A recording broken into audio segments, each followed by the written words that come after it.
Live.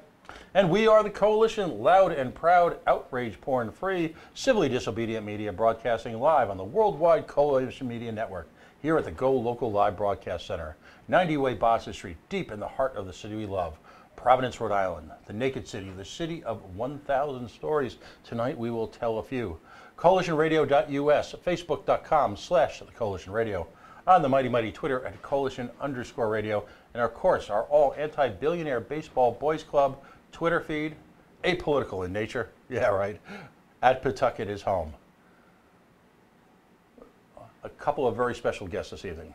Tonight and today, in fact, the Coalition Talk Radio honors International Overdose Awareness Day.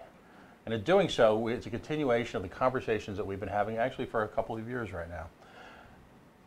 It all starts with the war on drugs, and then we talk about the individual challenges that we face based on behavior, based on the source of the addiction, based on government reaction to it, and reaction often against the very folks who are challenged by addiction. In the last, few months, we've had folks on to talk about Carson's Law, our opposition from that, our demand that the governor and the state legalize drugs, and particularly starting with cannabis. We've had folks on from a national perspective who've talked about the descheduling, if you will, of cannabis as a starting point in rolling back the war on drugs. But today is sort of a solemn day, and also a cause for celebration, because not only are a band of committed activists who occupy a variety of roles here in public life in Rhode Island, continuing their personal missions to support the community that finds itself enmeshed in substance abuse, but they also are working aggressively, both up in Halitosis Hall, as we call it, in Smith Hill, and on the streets of Rhode Island to provide real-time, real-life, apolitical solutions to some of the biggest challenges facing our nation. First and foremost is that is Dr. Josiah Jody Rich. If I can read off, I couldn't possibly memorize this resume, but he's an infectious disease physician at the Miriam Hospital. He's a national expert on the opioid epidemic. He is the director of the Center for Prisoner Health and Human Rights at the Miriam, and a professor of medicine and epidemiology at the Warren Alpert Medical School of Brown University. He co-founded, do you pronounce it PONI? P-O-N-I, Preventing Overdose and Naloxone Intervention, with Michelle McKenzie, who we hope to get on the show soon. As director of the program, collaborated with 40 community organizations to distribute more than 5,000 Naloxone kits in 2017. He joins us tonight in studio. Thank you very much for joining us. Thank you, Pat. You honor us by being here. You have a very rich professional life. You teach, you advocate, you treat, but it's clear that intervention in addiction is really the focus of your professional career. How did you end up here? What brought you into this life and the kind of laser-like focus you have on the issues? Sure.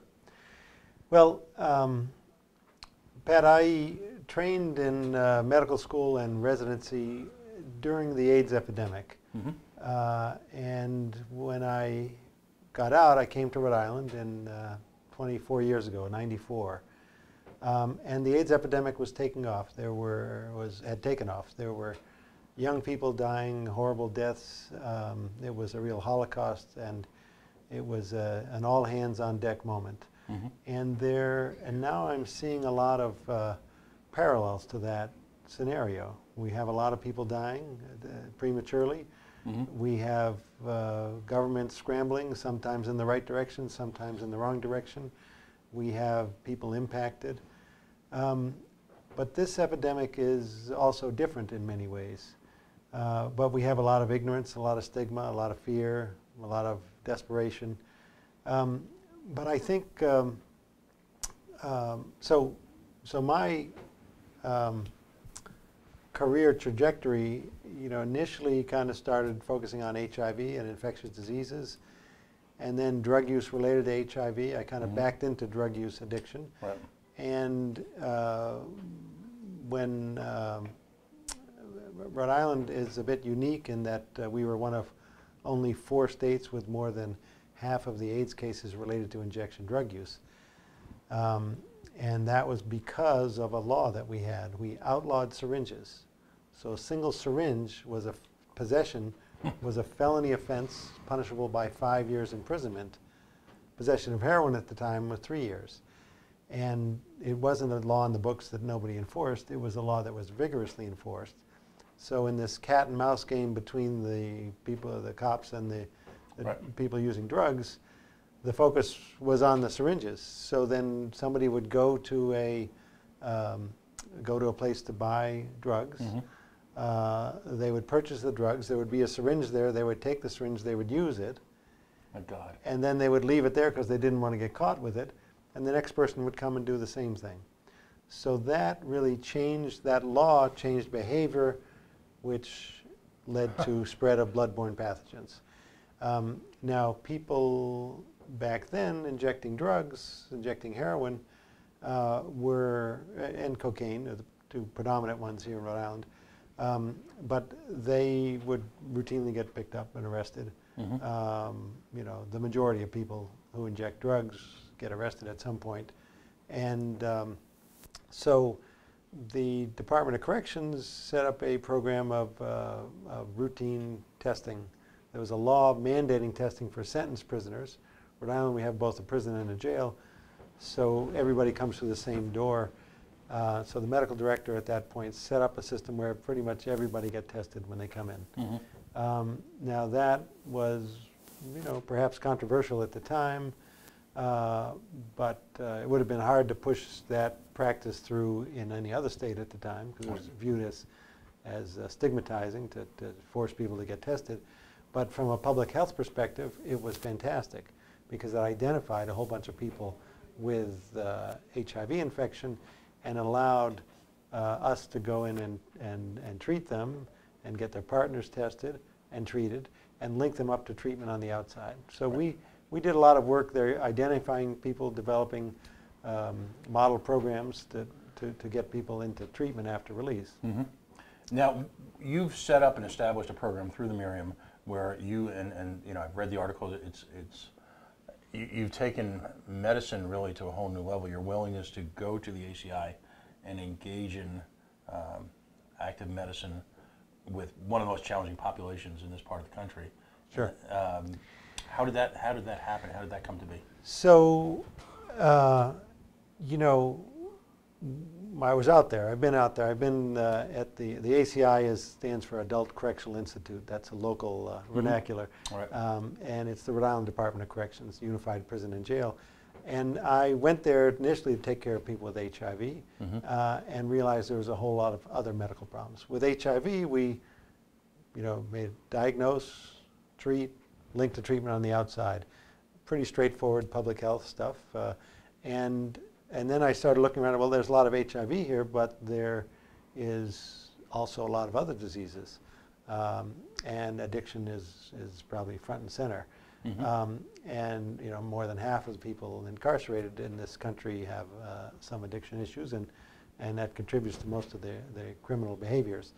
So we thought, well, why not? You know, at that time, methadone was available. I said, well, why don't we just do the same thing we did with HIV with methadone? Just get people diagnosed with the disease, start them on treatment, link them to treatment on the outside. And of course, what happened at the time and what happens in the rest of the country is exactly the opposite. People get taken off of the treatments while they're locked up, and they also get taken off of their drugs. Now with opiates, you know, people who use opiates develop tolerance. Right.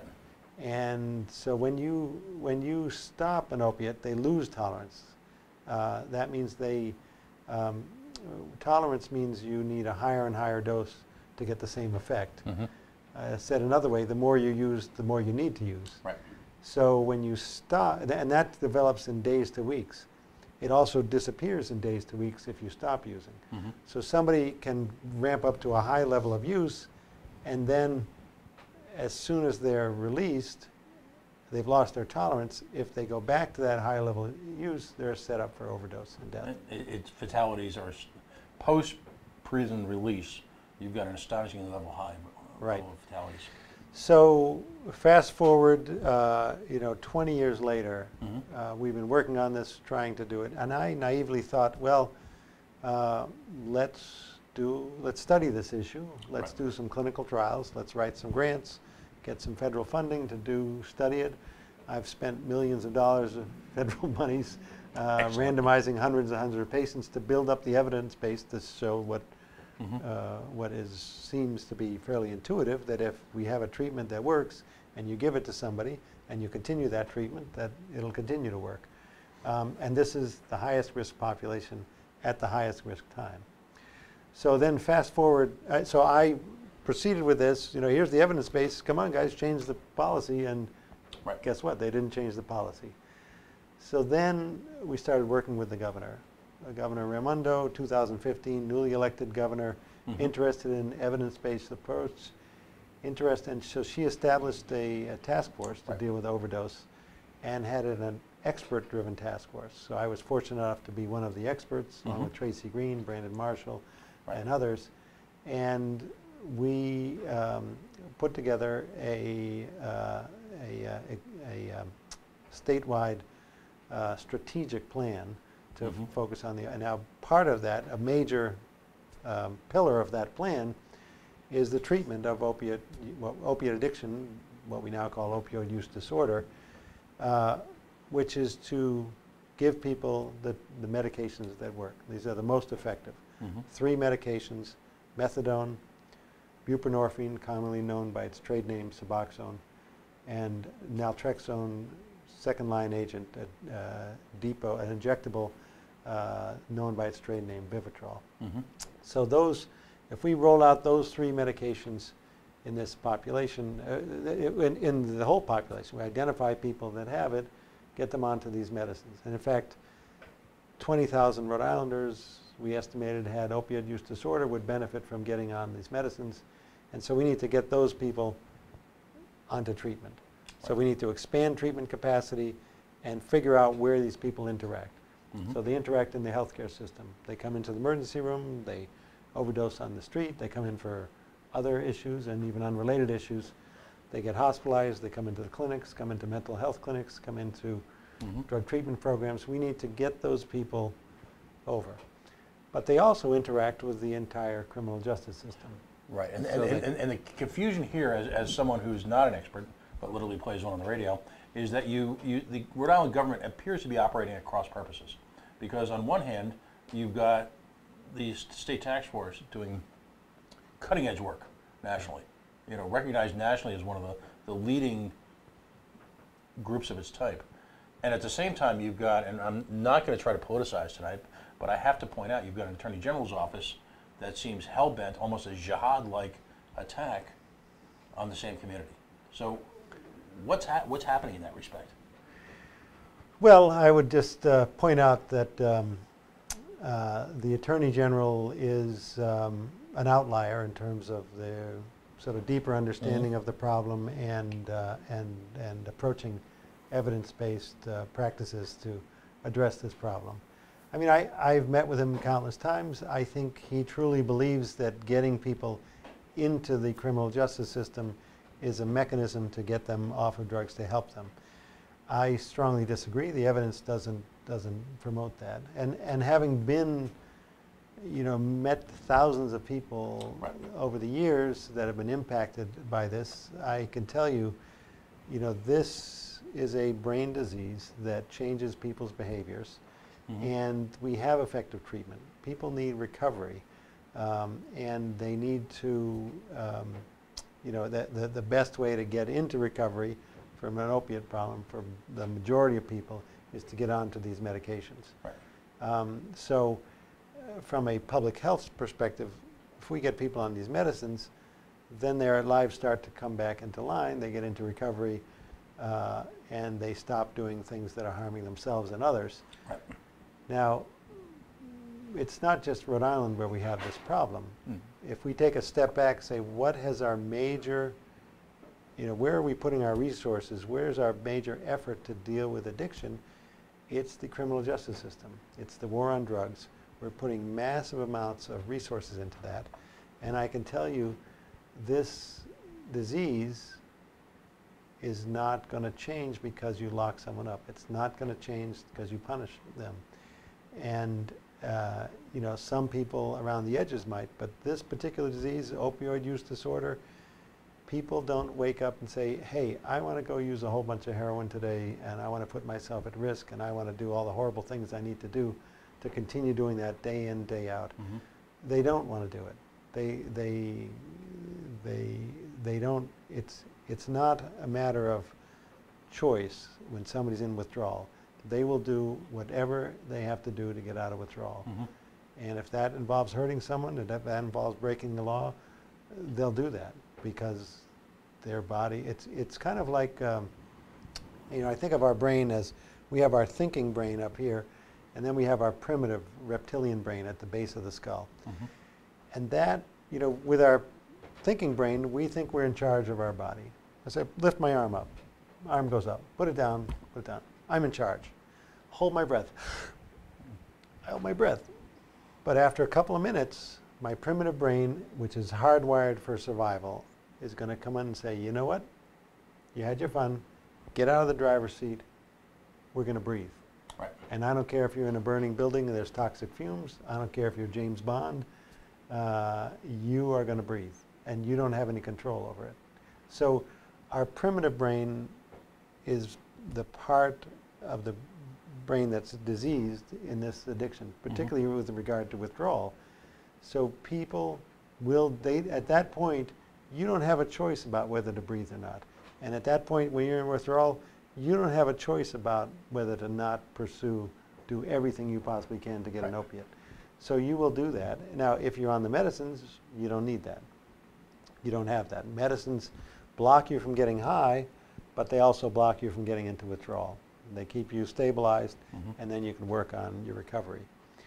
So, and I want to say, for those folks who believe that only a certain segment of society might be prone towards opioid addiction and the challenges that come afterwards, I would point out, for many people, particularly in the last few years, that you were only a bad car accident, a broken leg, an industrial accident away from finding yourself in a position where if you were medicated at some level, you might essentially be prone to becoming part of that population. So that's true. There is a strong genetic component to this. Some people are prone. Are prone, exactly. So be careful when you're picking your grandparents. And there's an exposure component to it. And then the third component is sort of situational. Like if you're with a bunch of people that are using, that could be a situation.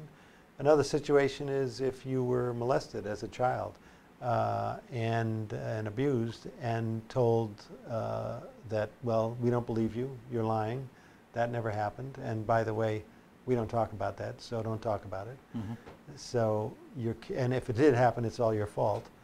And so you're carrying that emotional baggage, that trauma through your life, and then you get to a point where you get exposed to an opiate, and all of a sudden, all that psychological burden and all that junk that you've been carrying, that you have, that has occupied every waking moment and your much of your sleeping moments, and now it's just gone. It's not a problem. Right. So yeah, of course you would want to go back to do that. And so it's the situational stuff, it's the genetic, and it's the exposure. Right. Now, most people who take an opiate are not going to go and become addicted. But the ones that I would say, you know, a large portion, maybe half of the people I see with opiate use disorder are exactly that person you said. Right. An injury, a sports injury, a physical injury, or something got them on a pill, they started taking it, they felt something like, oh, yeah, this helps my knee pain, but it does something else for me and I need some more of that, and then it's off to the races.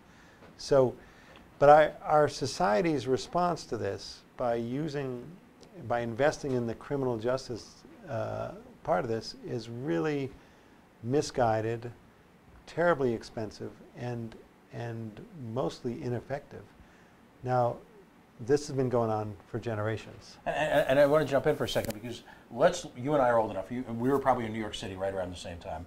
In fact, a great deal of what I've learned about politics and political theater, I learned by, working in Midtown and hanging out downtown and watching literally in person ACT UP changed the direction of the American medical system. Using political theater and political techniques to force the FDA into changing the direction, to force Ronald Reagan to start to actually publicly admit and ultimately force George Bush into starting to fund at some level, intervention at some level. And again, as someone, and I love your reaction to this, I believe ultimately that the cocktail that emerged that has been the savior for so many folks in the HIV crisis emerged largely because of political pressure, forcing the type of funding that was necessary to prevent ultimately what could have become a pandemic. Yep. Oh, it is a pandemic, but yeah. So we can learn from those lessons. Well, and I just want to point out for a second, let's look at the bubbles that you and I have gone through in terms of our lifetime, the public health crisis related to particular drugs. We all remember, you and I were probably very young at the time, the French Connection came out and the heroin epidemic. Then there was the emergence of cocaine. Then there was the emergence of crack cocaine. Then there was the emergence of meth. And now we've graduated really to the biggest challenge of all, which is opioids.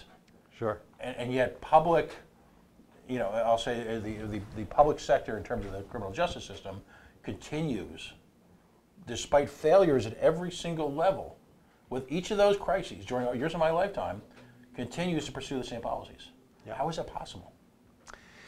So I think there's a tremendous amount of fear to let go of this, and there's really a basic lack of understanding of this.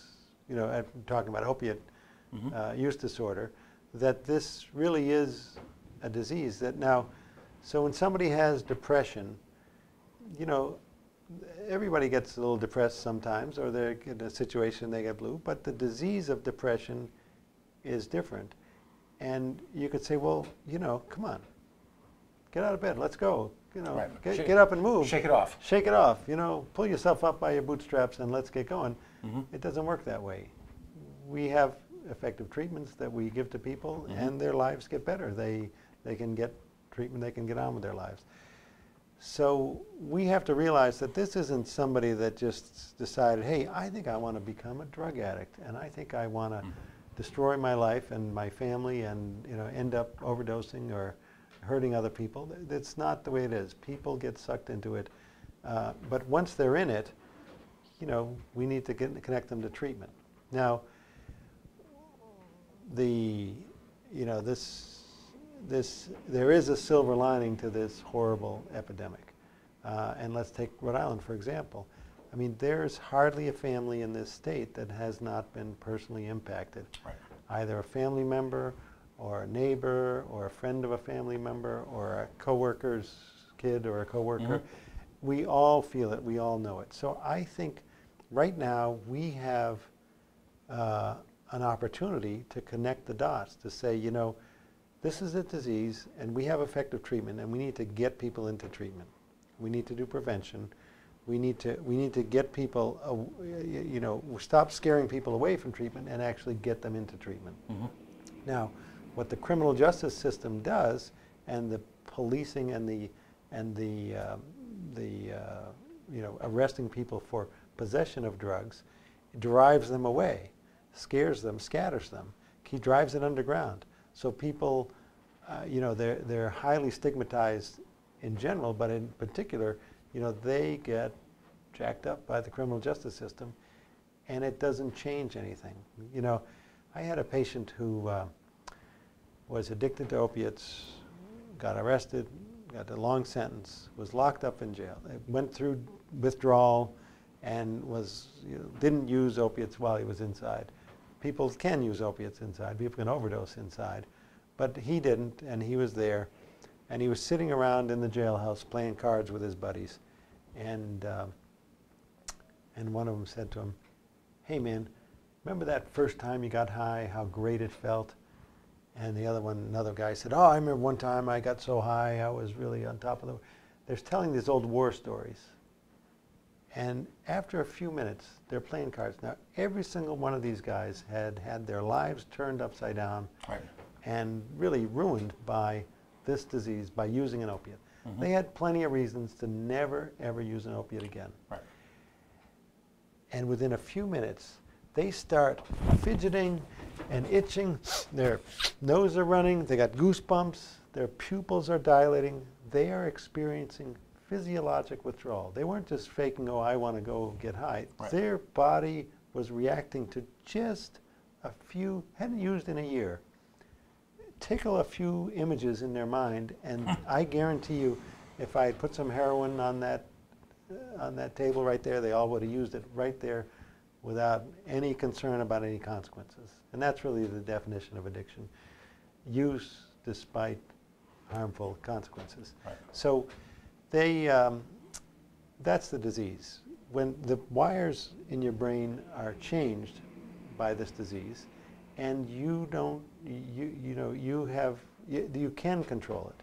You can control it by going and getting into treatment, by taking the medications, by talking about it, by getting into recovery. So you can control it in that sense. But in the sense of where you're experiencing physiological withdrawal and you have intense cravings and you can't do it, it's a significant challenge. Now, I saw a man last week.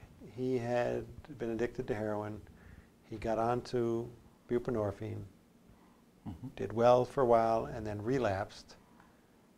And he was struggling. He was trying to get back on. So he got a strip of this buprenorphine, Suboxone, and he was going to try and take that instead of heroin and kind of get back to where he had been prescribed this buprenorphine, Suboxone a few months back.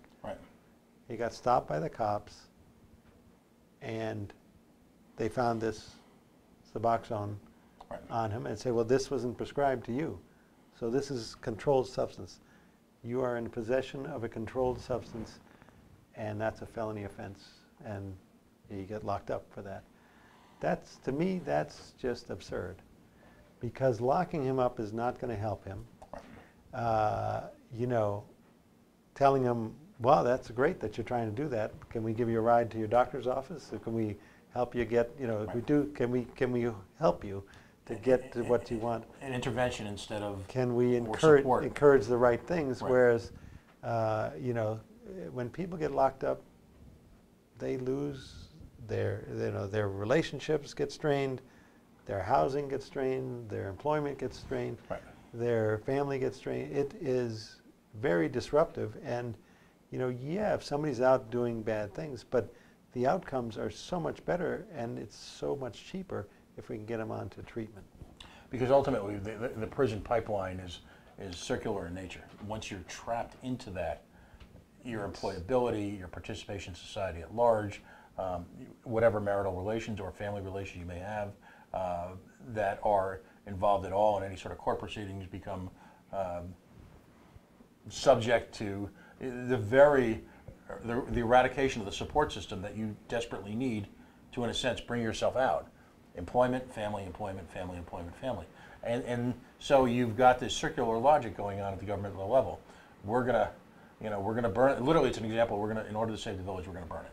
Yeah. We're going to submit, and that's why when you mature politically, you understand that legislation that eradicates criminal records for nonviolent behavior becomes so important, because to remove people from this trap, and when you understand that the trap very often is leveled primarily at either people of color or people of lesser means, who coincidentally do not have access to the type of legal support necessary to get out of the trap and into some type of treatment, that's when you realize that this is truly the devil.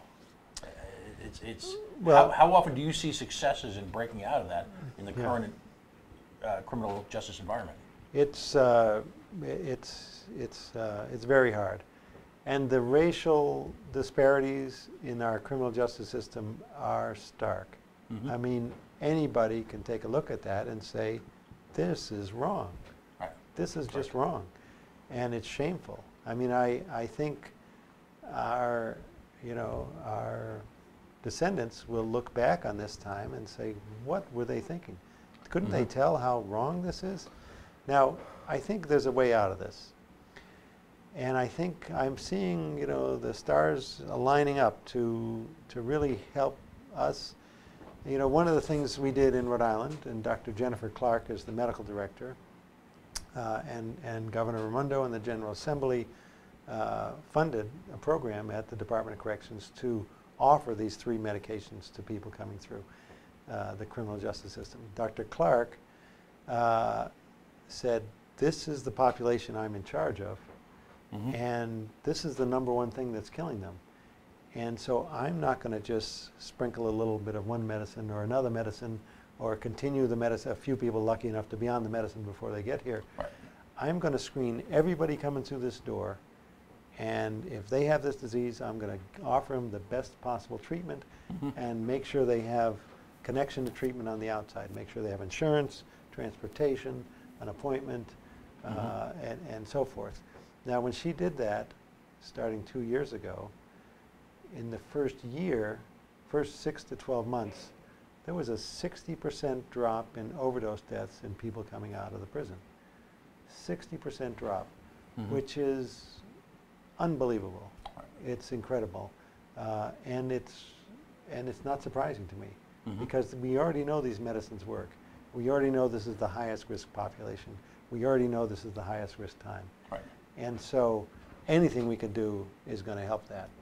Now that program has continued, but when we published that data, the whole nation took a look and said, wow, it really changed the conversation about use of these medications for addiction treatment, MAT, use of these MAT in correctional populations, that the conversation was, oh, we just locked them up, we don't have to deal with that. To now it's like, okay, we have to deal with that.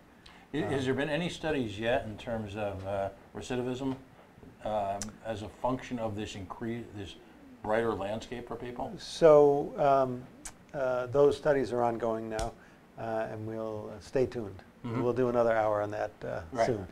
But so, Little Rhode Island did that, and the only state correctional facility in the nation to do that, and the whole nation is like, okay, we got to start moving that direction. And it's going to be a long slog to get people there, but it's, and it's kind of the proof of the concept. Right. We know these medicines work. If we just get them to the right people at the right time, then they will have good outcomes. Now, so we have an opportunity to fix something in Rhode Island that if we can document it, if we can do it right and fix the policy and document the positive impacts, that we will get the rest of the nation to pay attention. And so we've kind of already done that and are doing that right now. So we're about to get a new Attorney General. Right. We have... Whether certain people like it or not. Yeah. I mean, I hope that Governor Raimondo is able to stay in office and continue this work. I mean, she's been a fantastic champion at addressing this overdose crisis on so many levels. Her task force has met every month for over 3 years now. Right.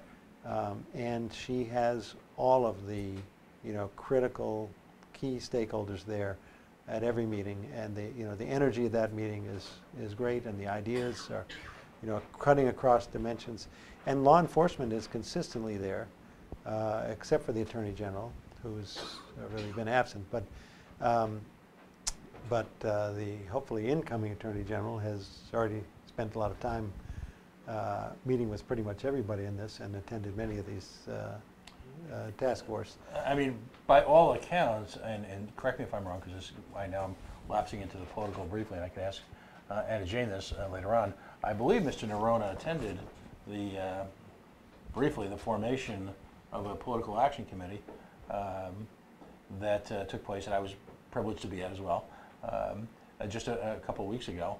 I don't know if that indicates support or not, but again, you've got the potential for elimination of that last piece of this twisted puzzle. Sure. If you know, when you look down again, the conflicts, you still don't have full legalization of cannabis. You've got, in the past recent attempts, you've got a, warrantless searches of the prescription medical database. You've got the DNA registries being created. You've got person's law, which is just an abomination. You've got a variety of attempts by law enforcement to push off what ultimately became the permanent, I believe, reintroduction of the Good Samaritan law. All of that seems to stem from this one corner of Rhode Island government. Yeah. So much of the problem, or the roadblock, I should really say, to, I don't know if we can ever solve the problem, right. but at least provide significant relief to the recovery community. Yeah, no, I think that's an important piece of the puzzle. I have donated to Peter Nerona's campaign, so just to disclose that. But as expert advisor to the task force, we went and met with Peter Nerona when he was U.S. Attorney, and discussed the problems. And I have to say, he was remarkable in how quickly he grasped it. And after, he went as the U.S. Attorney and went to dozens and dozens of high schools and talked to students about the problem. And in a very informed and intelligent and evidence-based way. And I think that just shows his character and shows where his interest lies. So I can't say enough good things about him. And I'm certainly looking forward to a refreshing change. But so in terms of the stars lining up, we have the entire state acutely aware of how bad this drug problem can be with the overdose, and even the people that die of an overdose are just the very tip of the iceberg. There's so many more people suffering from this disease, and their families are suffering, and it's really awful. So we have people understand that, and we are squandering resources chasing after, locking up people. We're gumming up our criminal justice system. We are filling up our prisons and jails, and we are doing this senselessly. It is not going to make things better. The example of the patient, after a year of being locked up in a cage, no opiates, he is ready to use again with any little stimulus. He needs treatment. So they're getting treatment now, which is great, but that's just a small piece of the puzzle. What I think we need to do is, instead of, if there were no criminal penalties for possession and personal use of drugs, people would not be running away. They would be available. And if there was treatment available, it would be much easier to recruit them. Now, I want to spend a moment on the situation in Portugal. Right. So Portugal, at the turn of the century, had about the worst drug problem in all of Europe.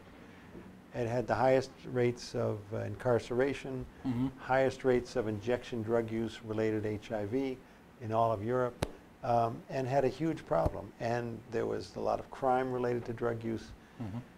And they did a radical thing.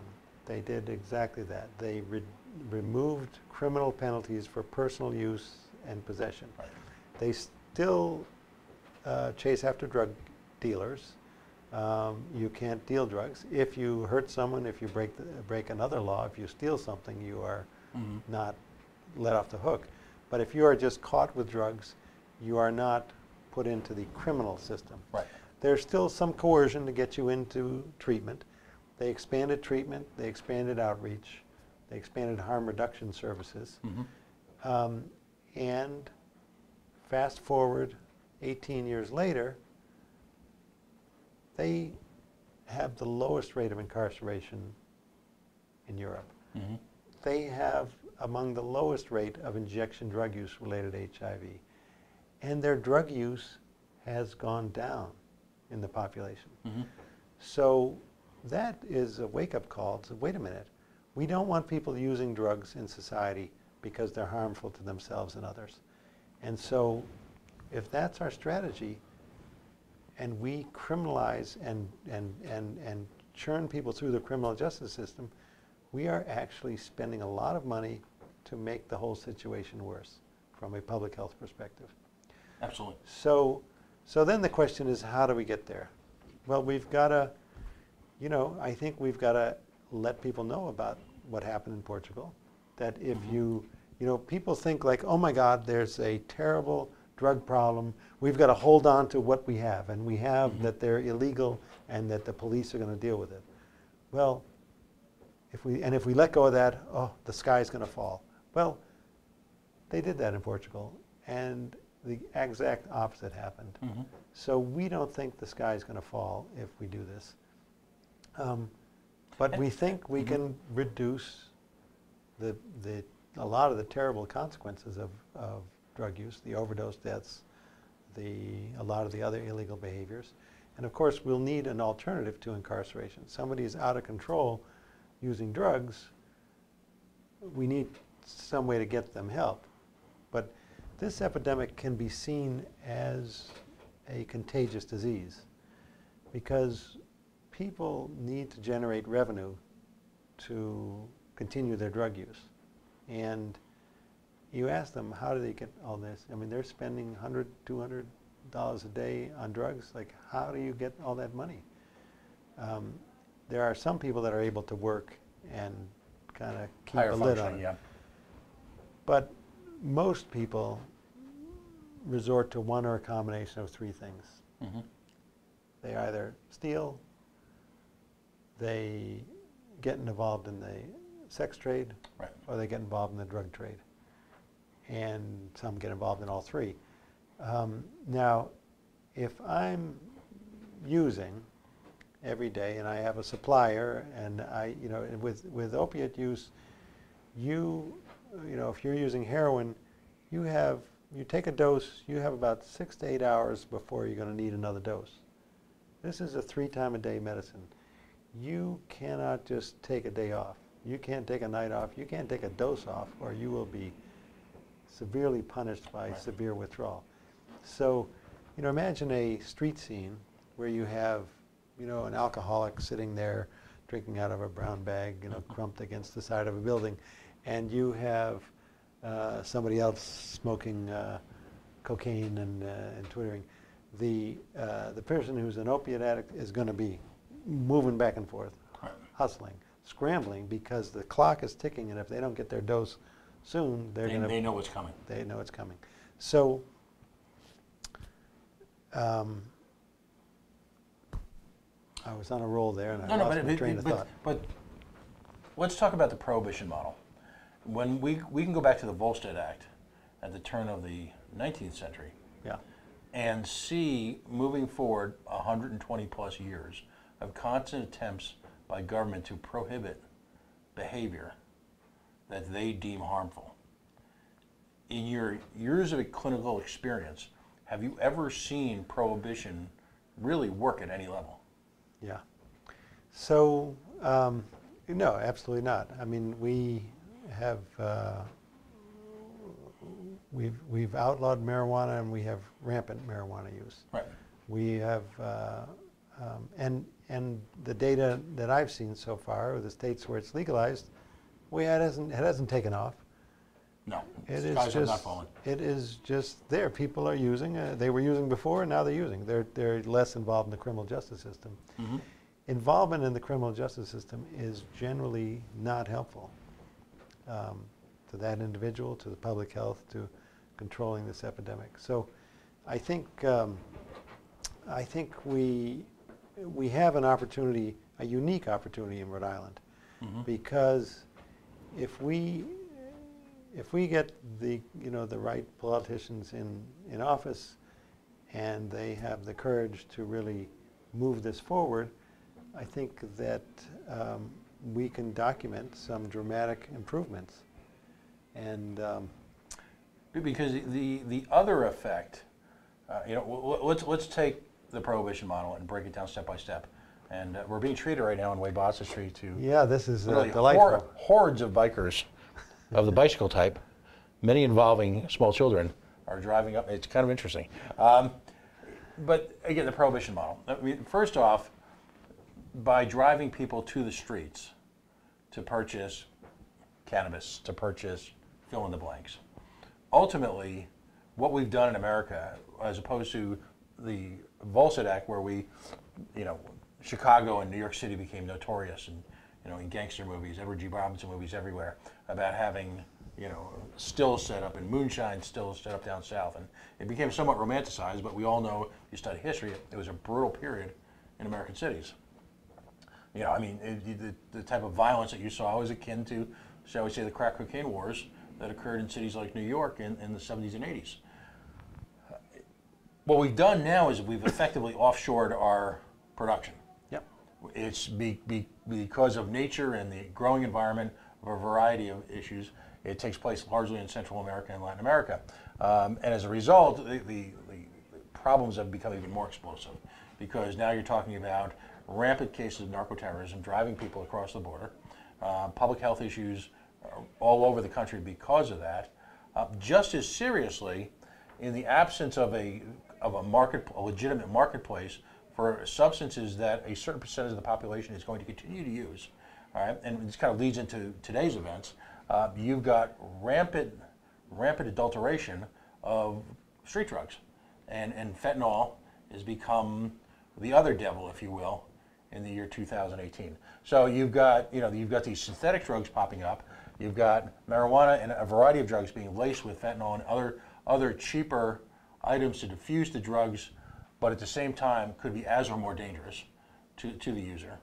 All because, again, we're going to save people by putting them out on the streets and engaging and dealing with a criminal element as opposed to a controlled marketplace.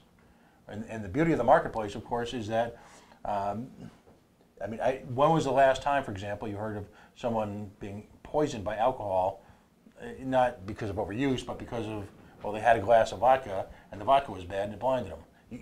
That doesn't happen in a legitimate free market. So again, going back to the horrific example of outlawing syringes, and seeing exactly how that blew up the HIV crisis, we flash forward to 2018. People are who are going to use are being purchasing off the street and being laced with all these horrific medicines. And finally, as part of the progress being made in Rhode Island, you and a wonderful coalition of people legalized fentanyl test strips. So tell us a little bit about how they work, and today was a big day in that movement, because today, I guess, and bring me up to date, my understanding is today became really the test day, the starting point for full-scale distribution or availability, if you will, of fentanyl test strips. So, when somebody develops tolerance, if they use a consistent product consistently, they're unlikely to overdose. There's other problems with use, but they're unlikely to overdose. When you all of a sudden have a discrepancy between your tolerance and what you're taking, that's when you overdose. So for example, in the example I gave with people coming out of prison when they've lost their tolerance, and then they resume the same amount, they have more drugs than they have the tolerance. Now if somebody has a high tolerance, but all of a sudden they take a much higher dose, that could overdose them as well. So what fentanyl is 50 times more powerful than heroin. So that is much more dangerous for somebody. Now, if you're using fentanyl every day, a little bit, and then more and more, you can build up tolerance, and you can do that. It's harder to do it safely because in the illicit market, think of mixing up a cake batter. If you can mix it up perfectly so it's smooth, homogeneous, everything's exactly the same, that's fine. But if you don't mix it completely and there's a little lump where there's some extra flour in there, and you happen to get that dose where there's an extra dose of fentanyl, that could be dangerous. So in the alcohol example, there's regulation about the percentage of alcohol in drinks. So people drink a shot of vodka, they know what they're getting. They drink a Bud Light, they know what they're getting. Mm-hmm. Here you order some heroin and you may get some heroin, you may get some fentanyl, may get some very pure fentanyl, you may get nothing. Mm-hmm. So you don't, and as it's bouncing around like that, when you get a discrepancy, then you can get an overdose. Right.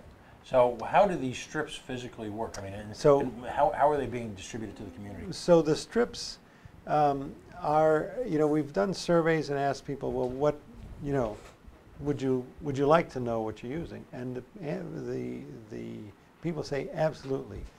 There's this sort of misguided notion that people who use drugs are not interested in their health. That's absolutely not true. They're just like anyone else. They are interested in their health. They do not want to overdose. They do not want to get infected. They do not want to spread disease. They're normal people. Mm-hmm. They just have this other disease.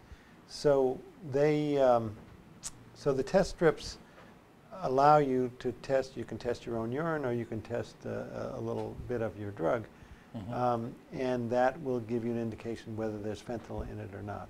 So one of the things, I haven't heard of problems with marijuana and fentanyl, because mostly people smoke marijuana and it burns, it generally destroys the fentanyl. Mm-hmm. But where there have been a lot of deaths in Rhode Island and elsewhere is where fentanyl is mixed with cocaine. Okay. So people who use cocaine all the time, they don't develop tolerance to opiates. So if they are using cocaine, and all of a sudden get a dose of fentanyl, even if they got a dose of heroin, that could be dangerous for an overdose. But they got a dose of fentanyl, that could be deadly. Right. I had a patient who took half a grain of rice worth of white powder that he thought was fentanyl. Yeah, thought was cocaine. It was fentanyl. He just snorted it, and this kid was 27 years old, 245 pounds, all muscled, healthy as an ox, and he went down. And the nurse came running, and he was not breathing, he was not moving, he had no pulse, white as a ghost. He was dead. Gave him a naloxone in one nose and second naloxone in the other nose, CPR, another naloxone in the arm, CPR. The rescue got there, put an IV in, a fourth dose of naloxone, and then he finally came out. That is half a grain of rice worth of powder. So if you're using cocaine, you may want to test that to make sure there's not fentanyl in it, because that a small amount could really do you in. And you would never know. You would never know. You would know if you got very different feelings or if you overdose. Yeah. But at that point, it may there's be no too medical late. intervention there. Right. And here's the appalling part. Recent legislation, to a certain degree, makes intervention in those situations even more of a challenge, doesn't it? You mean the Kristen's law? Yeah. Yeah. So yeah, Kristen's law is unfortunate, and I think it was helpful in flushing out who in the General Assembly is supportive. But that's a much, I think the general public can get around the idea that somebody sold something that killed someone else, that person should be punished. I think that's that seems legitimate on the face of it. In reality, if that person didn't sell it, somebody else would sell it. Right. And if somebody else, and that person is generally not the responsible party and generally had no other choice. I mean, they had a choice, but they don't, generally that person is going to be a user who is doing that just to get by, to get out of, and taking that person out of circulation and spending $1 million to lock them up is not going to help that person, is not going to bring the dead person back, and is not going to stop a single overdose. So I think that's, there for many reasons that is an unfortunate law and an unnecessary law. But I think we need to get beyond that. I think, it's different to say that getting people into the criminal justice system is generally unhelpful and very expensive, and that we should stop pursuing policies that do that and instead pursue policies that get people into treatment that'll actually stop them from overdosing. Right, right, no, agreed.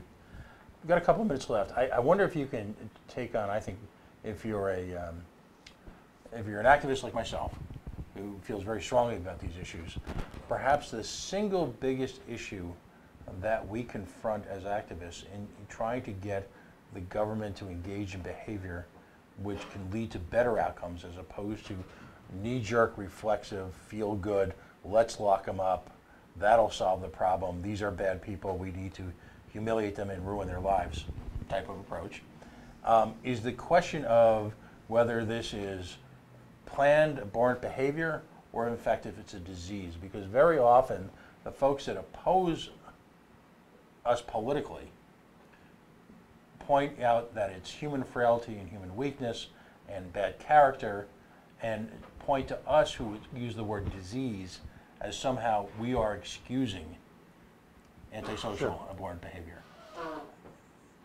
That's the biggest single challenge on a political level to work around. Yep. How would you, as someone whose entire life, seemingly professional life, has been immersed at the most organic level of this issue, and I just want to point out, if you're just joining us, you are no public policy wonk who has sat in a classroom and then worked in an office building for 30 years. Your life's work involves one-on-one support and treatment of people who have some of the most highly addictive challenges in America, and have, as a result, encountered some of the toughest diseases in America. So you come at this both from an academic, a political, and quite frankly, a human perspective that I think is very hard to find anywhere else. How would you answer that question? How would you address that issue? So stigma has been rampant throughout this epidemic, and rampant throughout the HIV epidemic.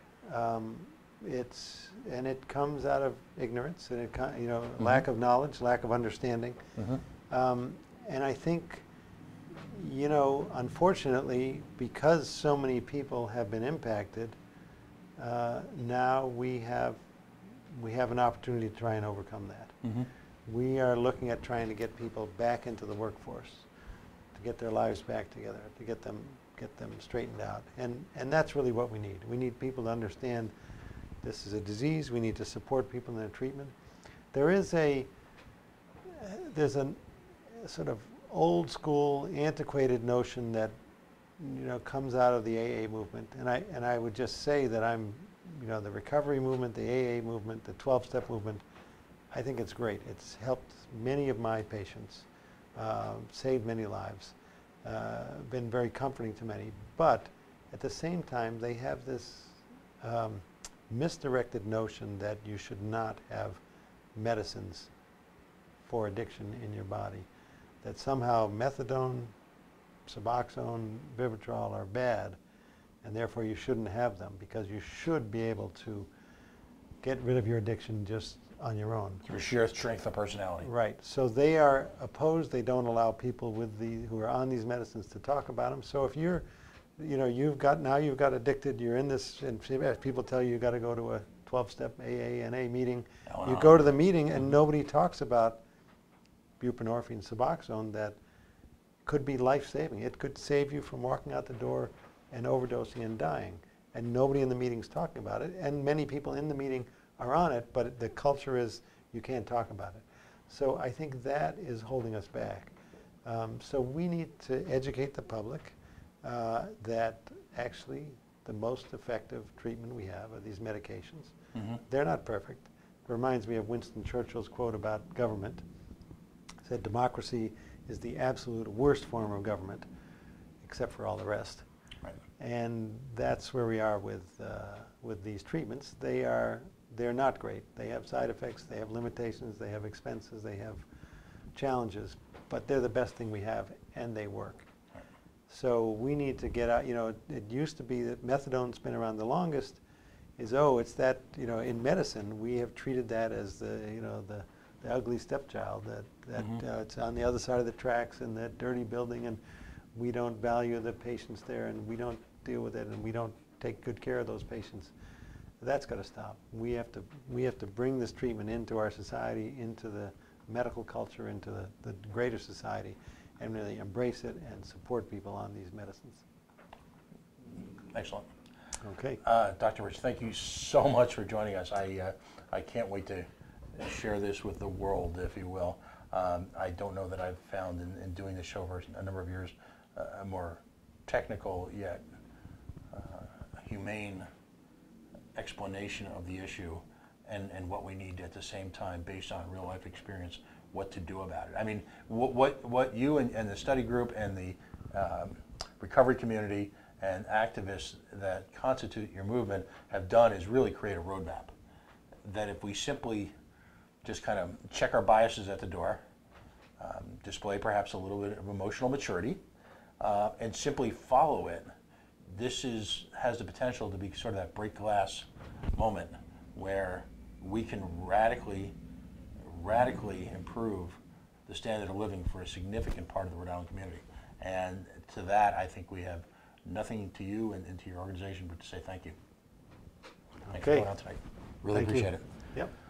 Dr. Jody Rich, of really the lead technical advisor, humanitarian, doctor, interventionist, man on the street, regarding obviously one of the most deadly crises to face Rhode Island in generations. And of course, that is the opioid crisis. I'm going to ask Anna Jean to join us for a moment. But again, thank you so much for joining us. Thank you. Again, a privilege. Yep.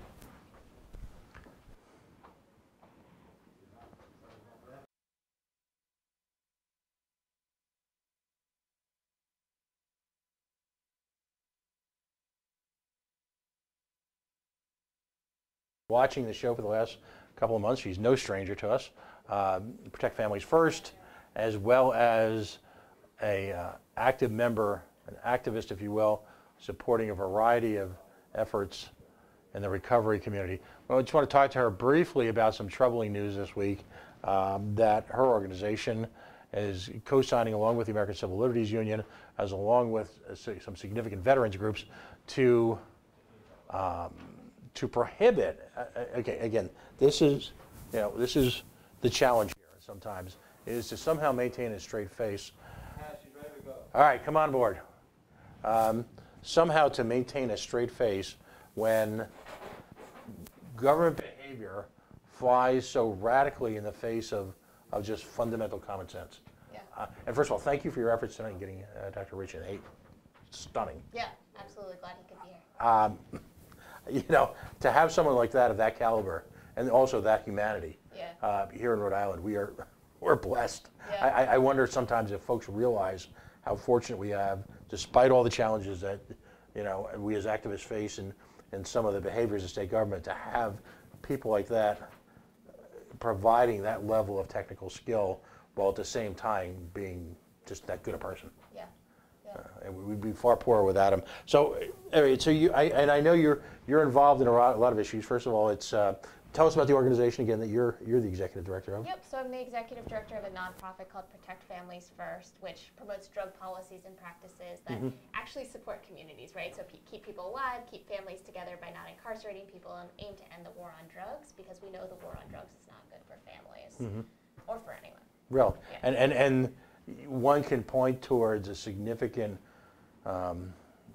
decline both in human values and the standard of living here in Rhode Island because of the war on drugs. Yeah. And your organization sees that firsthand. You're involved in direct interventions with families who have family, husbands, wives, mothers, fathers, daughters who are incarcerated, and work with those families to effectively, for lack of a better term, hold it together while they work their way through the criminal justice system. Again, stunning work. So now, we've got veterans homes. Yep. I think we all understand, given the high level of suicide in veterans nationally, that PTSD is not an issue that's going away anytime soon. No, we've taken huge steps. Listen, on almost a semi-humorous note, if you watch Downton Abbey back over the last couple of years, one of the more significant characters in that was affected by shell shock, I think they used to call it. And the shame that came along with that, and your family standing in the community, how it was affected by that. Thank God in the year 2018, we understand that PTSD is a direct result of being involved in some of the horrors of war that folks have seen in places like Fallujah.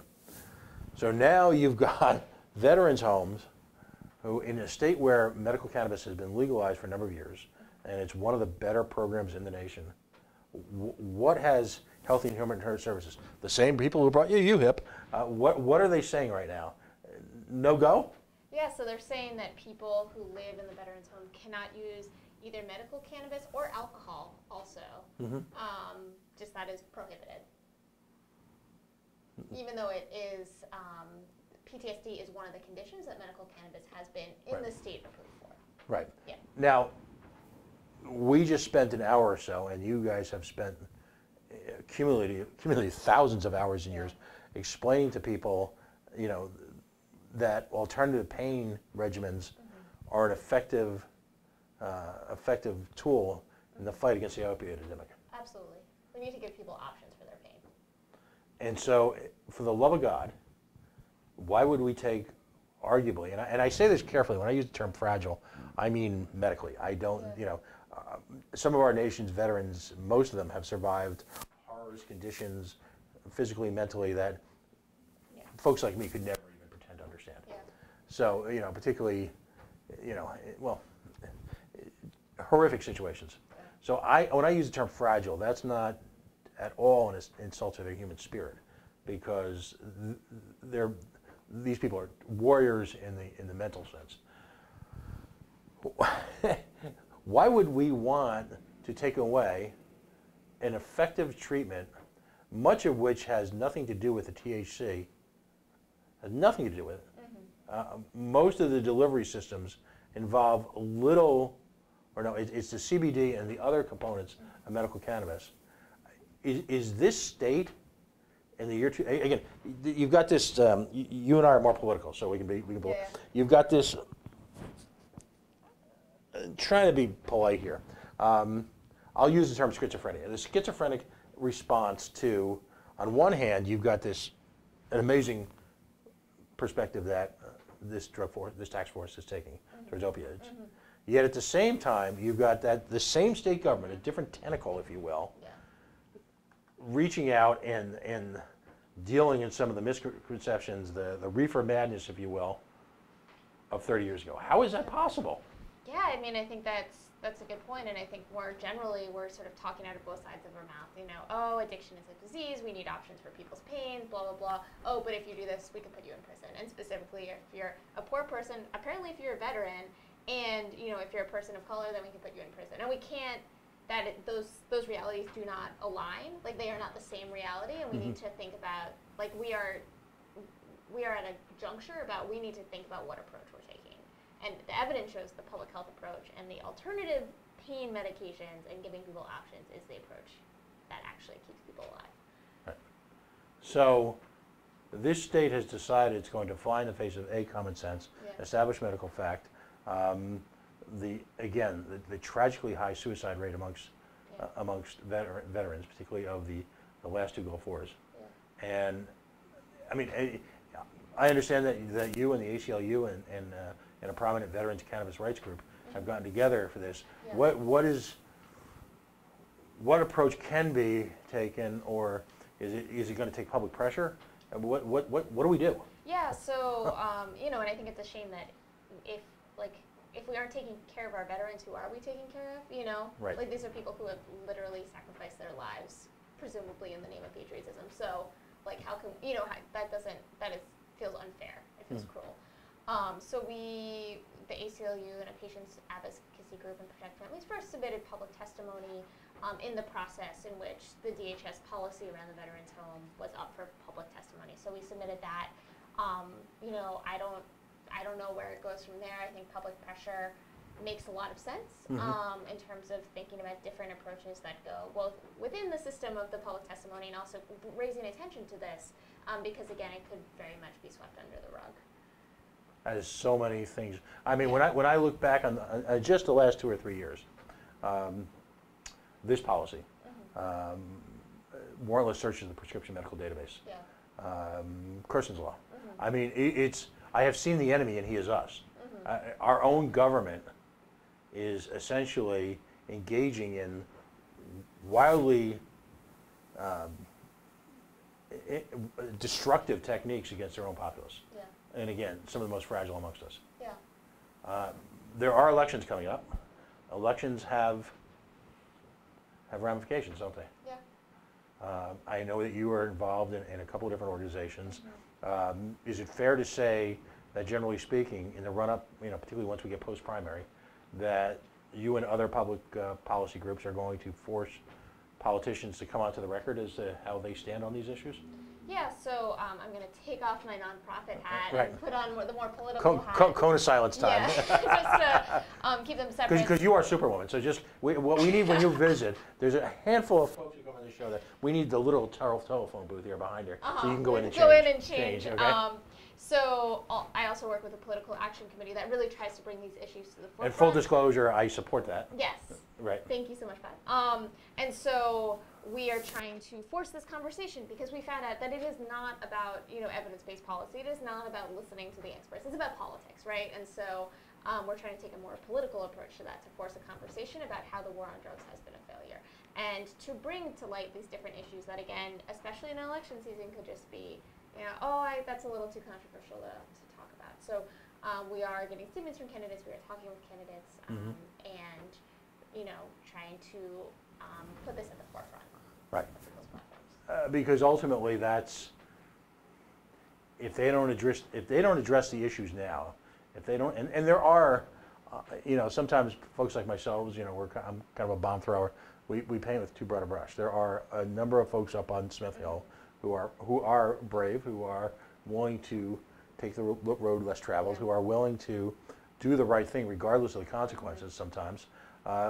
Because, let's be blunt, a couple of the gubernatorial candidates are law and order types of the worst variety. I don't know how interested in actual law and order they are interested in. They're interested in, I believe, personal persecution of folks who are weak, some of the weakest links in society, and as a result, they play on fear. And the only way to stop that is political pressure. Yeah. They take folks' kindness for weakness. Yeah. They do not do things. If things in this state were always done for the right reasons, we would have a vastly different landscape here. Yeah. And so people do them because it appeals to a baser public instinct to get up there and say, to use pejorative language when it comes to folks in the recovery community. The J word, for example. I just, and I'm people know me, I'm not politically correct at all. But to me, the J word, and I'll just say it once, junkie, that's an obscenity. Yeah. That's disparaging towards a group of people who are facing extreme personal challenges and, quite frankly, often exhibit a behavior that and a strength of personality that's far tougher than the average person who whiles away their nights watching Dancing with the Stars. Yeah. Yeah. So okay. How can folks? We're wearing our pack out today. Do you have? Well, first of all, how did today go? We today was a kind of a banner day, if you will, in the recovery community. What happened today? Yeah. So today is International Overdose Awareness Day. It's being celebrated, honored, I should say, across the world. For people who have lost their lives to this disease, and also people who are not with us because they're incarcerated, because their disease is considered a criminal act. So, and in Rhode Island in 2017, 323 people died from an accidental overdose, to put it in a little perspective. And these were people's sons and daughters, neighbors, parents, co-workers, softball team players. Yep, and everyone, I think, is 1 or 2 steps removed from this, whether they know it or not. And so today, last legislative session, we passed a law that made fentanyl test strips legal. They were currently in the gray area of the law because they were considered paraphernalia. Right. So we just And who authored that legislation, by the way? Who was really behind that? Yeah, so on the House side is Representative Aaron Regenberg, and on the Senate side it was Josh Miller. Okay. I don't know who actually wrote it up. But the idea is to make that really a harm reduction tool so that people can be able to test their substances and determine whether or not there's fentanyl and make a more informed decision based on those test results. No, and the doctor and I spoke at great length about this. From your perspective, as someone who's very much a street level activist, in addition to running a program, where there's an incredibly enough, again, in the year 2018, there is a group of people who see, quote unquote, I'll use their words, catering to a group of fill in the blanks is somehow a sign of societal weakness, which has got to make you throw up. Yeah. And what would you give it? What would you say to them if in fact they had the cojones, if you will, to say that to someone like yourself, face to face? Because they never do. They do it in social media. Right. I mean, keyboard warriors. Yeah. But yeah, I mean, I say if you could save someone's life, why wouldn't you? Like, every life has value. If people say no, that doesn't, then they're just sort of a bad person at that point. And just, I think that I do think the conversation has changed, where so many people do know a person, one or two steps removed, who is affected by this, that people are becoming more understanding and compassionate, less so when they're behind their keyboards than when they are face to face. Right. And yeah, I mean, it's hard. It's hard because there's that stigma and there's that devaluation and dehumanization of people's lives, Yeah. And that's a big part of both organizations, both hats you wear, is to use information and facts to fight that. Yeah, absolutely. And the recognition is that those attitudes won't change unless there's a certain level of, I'll call it rhetorical confrontation. That folks' attitudes and misconceptions and generalizations and cliches have to be, quite honestly, faced head on. Yeah. Because most people aren't going to admit that they're bigoted. Yep. They're just going to quietly harbor it until one day they wake up. And it's sad because in the case of all civil and human rights, ultimately, sadly enough, even now, it's till you understand that it's someone in your circle of life. Yep. As I think I said to you when we first met, anytime anyone addresses a group of people with the term the drug users, the druggies, the this, the that, then there's a dehumanization that takes place and a lack of understanding of the real issues. Yep. And until you replace that, Yeah. So, great stuff. How can people contribute, and do you have any events lined up, or what? Or you guys are right now organizing behind the scenes and getting ready for the election? So right now we're organizing behind the scenes, getting ready for the elections. If people want to learn more, they can go to overdosepreventionpac.com. That's PAC, overdosepreventionpac.com, to learn more, to see our policy platform, which again tries to move us away from this failed, expensive, harmful, criminal approach, and really think about what are ways we can actually support people, because we know that's what people deserve, and that's better for everyone in the long term. So. Excellent. Yeah. Thanks for coming on again. Thank you so much. And again, thank you so much for facilitating. I know today was what do the kids say? Hella long day for you guys. Yeah, and we'll be trying to get the fentanyl test strips out more regularly in distribution. If someone hears this, and again, there are people in your lives, everyone who listens to this show now or sometime in the future, there are people in your lives that you don't know are, and I guess the old term, but it's true, are in the throes of addiction. Yep. They are absolutely, and they may be the most highly functioning people you ever met. They may be at the onset of it. They may be today have filled a prescription for an opioid that eventually will lead them to it. Because the only way I'm not a rhetorician, I'm not a fancy talker, but the only way I can come up with it to humanize it is to say that so many people are just one bad car accident away, one broken leg, one industrial accident away from being an event. So how, if folks wanted to find fentanyl strips right now, where could they go? Yep, so let me make a quick PSA. So fentanyl is a really powerful opioid, as Dr. Rich discussed, and it's not only found in heroin or things that people are purchasing as opioids, it's also being found in cocaine, methamphetamine. People say marijuana. I haven't seen evidence of that, but it's important to be, take precaution. And so people cannot even be consistent users. Maybe people use cocaine on the weekends occasionally, and if it has fentanyl in it, and if people don't have a tolerance to it, it can be very deadly. So we're really trying to encourage people to if they have access to these test strips, test all their substances, and especially if people are opioid naive. And so we're just starting to figure out like how we can more in an ongoing way distribute these fentanyl test strips. So organizations like Project Weber Renew and House of Hope and us, Protect Families First, are starting to figure out like how to do them. And whenever people get things like naloxone, the overdose reversal drug, or clean needles, how to integrate that. Yeah. Right. Okay. Yeah. And how can folks contribute to that effort?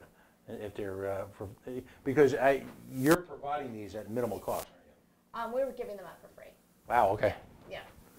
And grateful to organizations like the Department of Health that have decided to invest in this technology.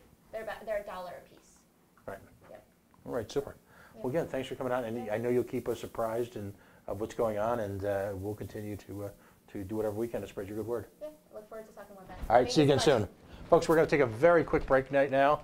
We are the Coalition, loud and proud, outrage porn-free, civilly disobedient media, broadcasting live on the worldwide Coalition Radio Network here at the GoLocal Live Broadcast Center, 90 Way Boston Street, in the heart, deep in the heart of the city we love, Providence, Rhode Island.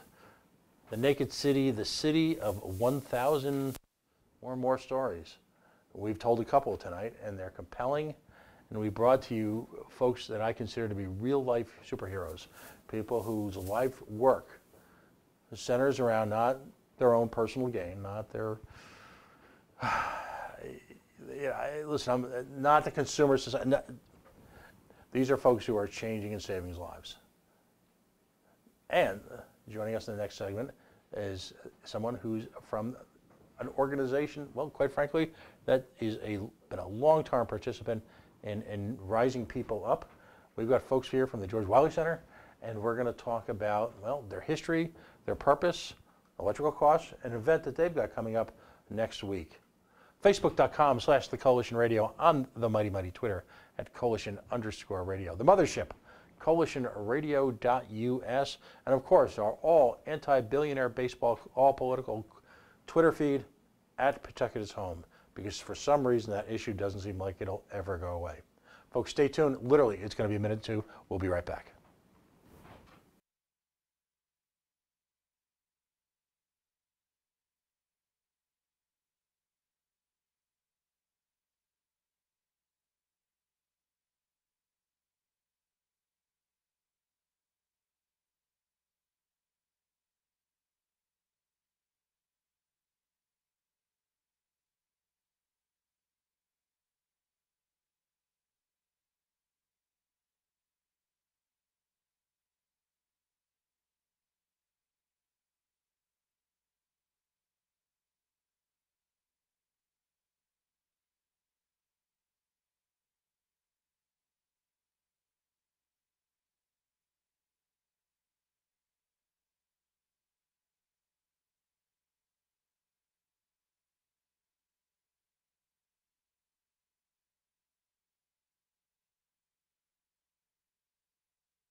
And we are the Coalition, loud and proud, outrage porn free, civilly disobedient media broadcasting live on the worldwide Coalition Media Network here at the Go Local Live Broadcast Center, 90 Way Boston Street, in the heart of the city we love.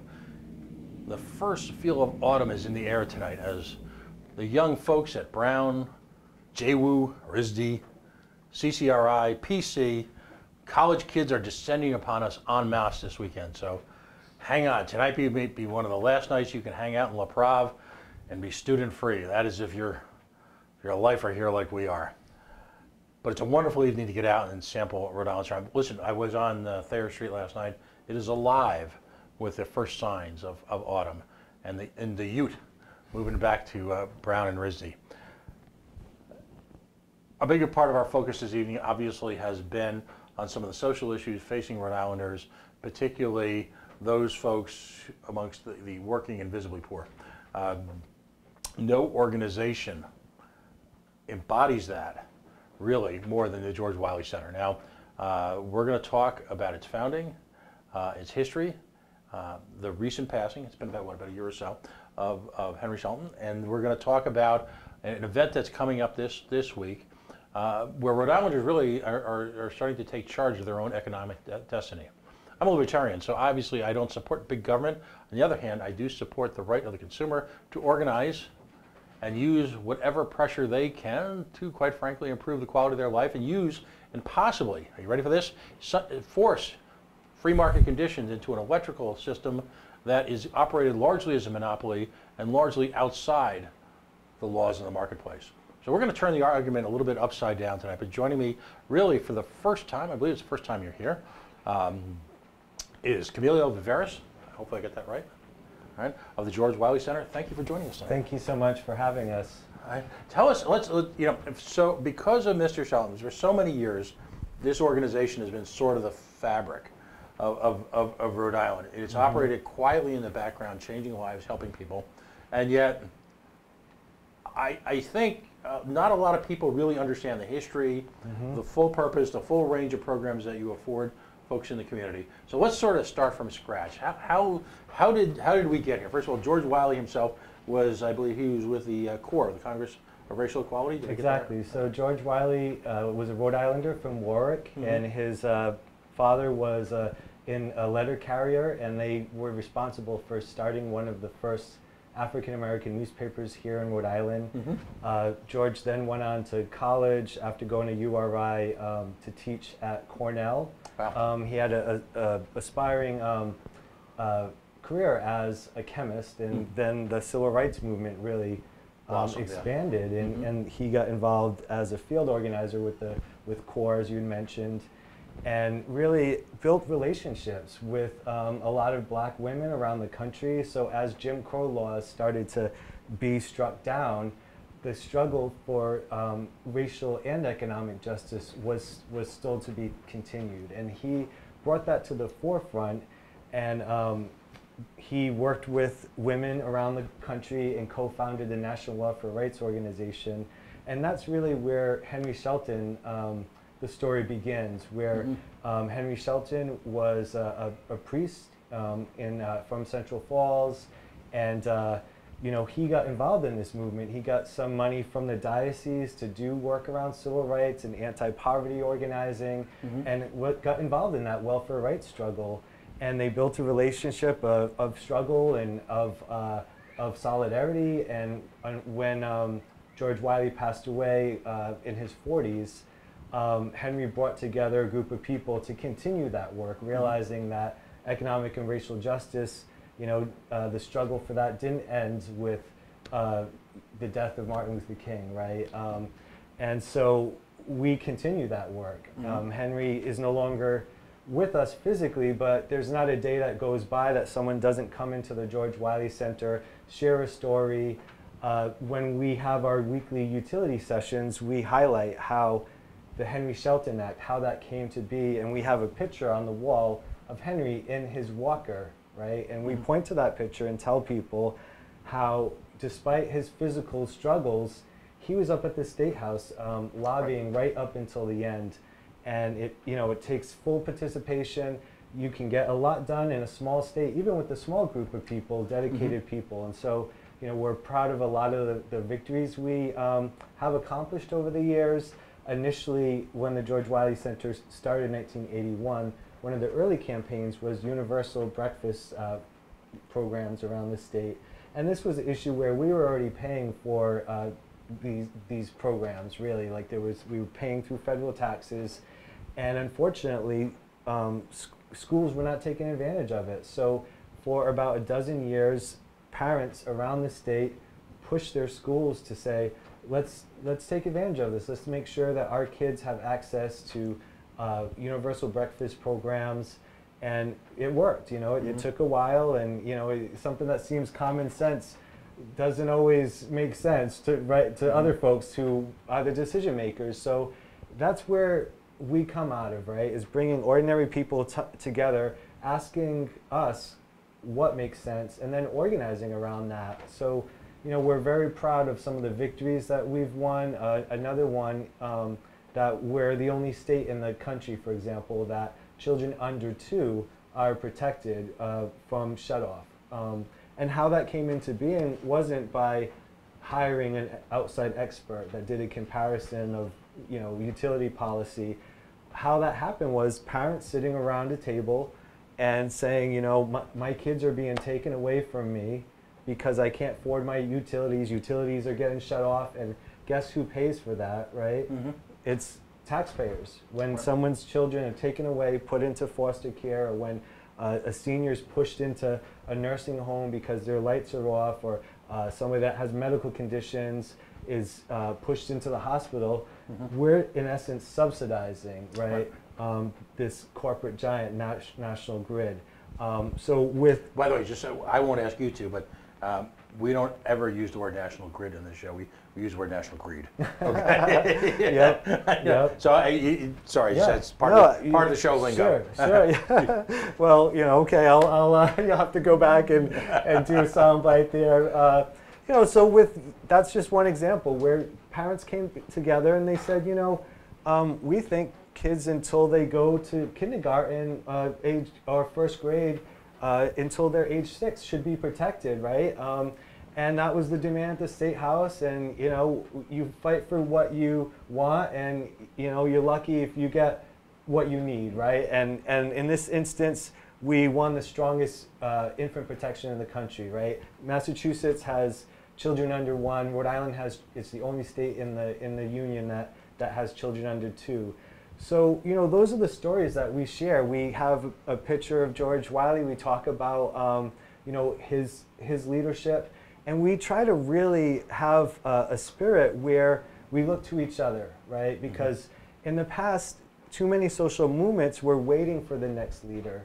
And we have to really realize that we're it, right? We have to see each other as the next Martin Luther King or Rosa Parks or Cesar Chavez, and you know, we need to really respect each other and frankly all be organizers, because we're never going to be able to hire as much staff. I mean, we welcome donations. We would like to hire more staff, but you know, dollar for dollar, we're not going to match with national greed, right?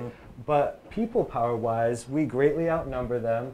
You know, the logic of our social policies that we're pushing, you know, makes sense for taxpayers, makes sense for the public, and are good sound policies, but it takes our people power. It takes us being organized and outspoken, because there's a tension, right?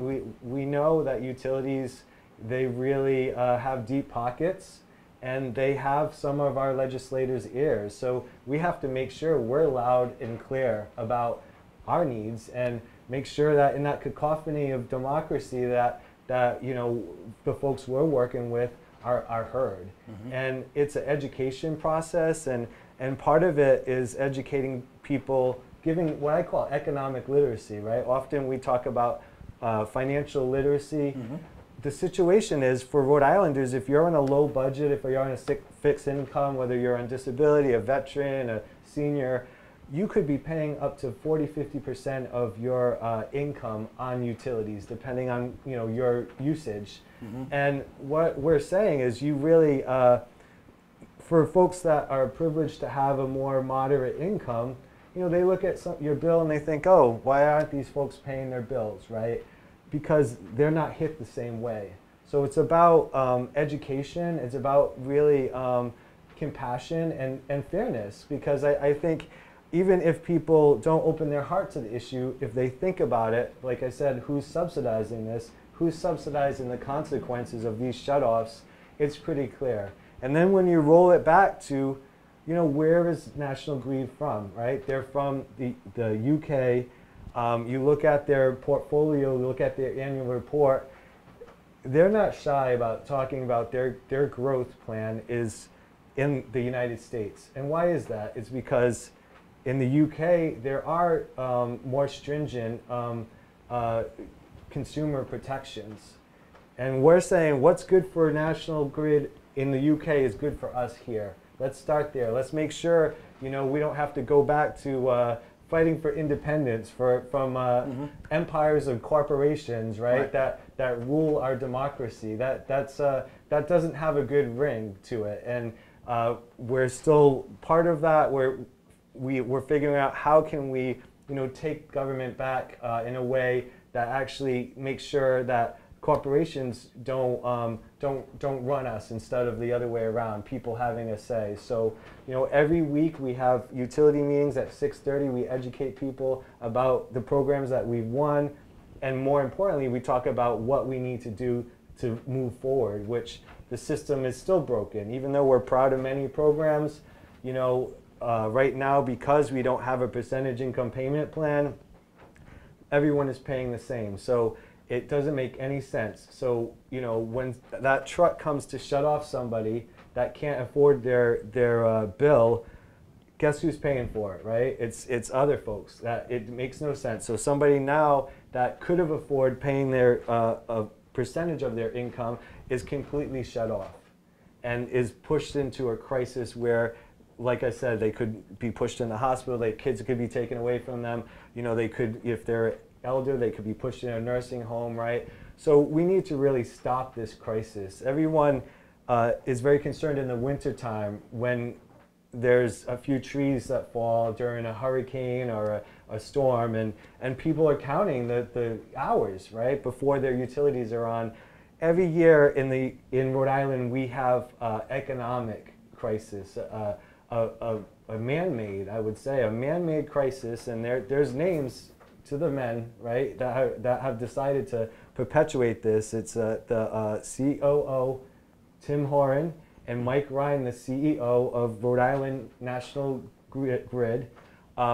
They've decided to ignore our pleas to bring back a percentage income payment plan, and it makes no sense on a policy level. We submitted it at the legislature this last session after being off the books for almost 20 years. This is a program that existed here in Rhode Island. Explain how this works, because I don't think you're looking for and this is, you see, I'm a capitalist, but I'm a libertarian, and I believe one of my answers to this crisis is to find more ways to bring competition in National Grid, so they are forced to, not through a regulatory model, but through the free market, they are forced to compete on a level playing field and forced to lower their prices, because other people will innovate and find ways to do it for less money.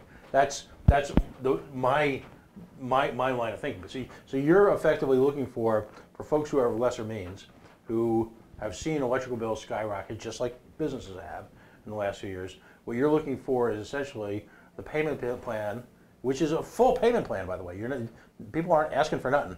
Mm-hmm. The opportunity to base that payment plan not on a percentage of the amount due, but effectively reflect at some level their income level. Exactly. I mean, people want to pay a reasonable amount. They want to have affordability. They want to have access.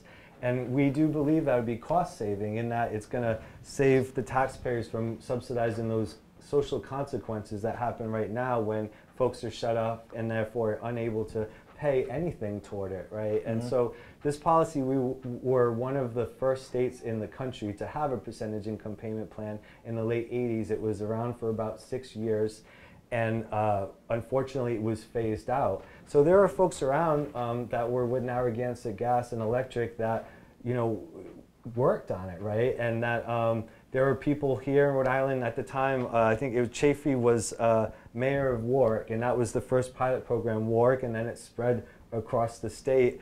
And it was an effective program. It spread to 12 other states. And then unfortunately, it went into hibernation here. So we've been waiting for, over a decade to bring it back.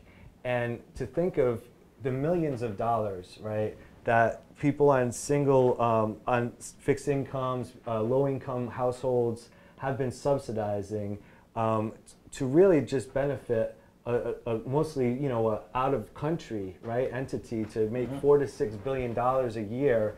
It makes no sense at all, right? So we want to just, have a check on reality. Let's look at tested policy that we've had and bring it back. Allow people to pay, people want to pay a fair monthly bill, but 12 other states it doesn't have already done this. Ohio, we're talking, Ohio, Nebraska, New Jersey, right, across the political spectrum, because people see the social policy, the soundness of this.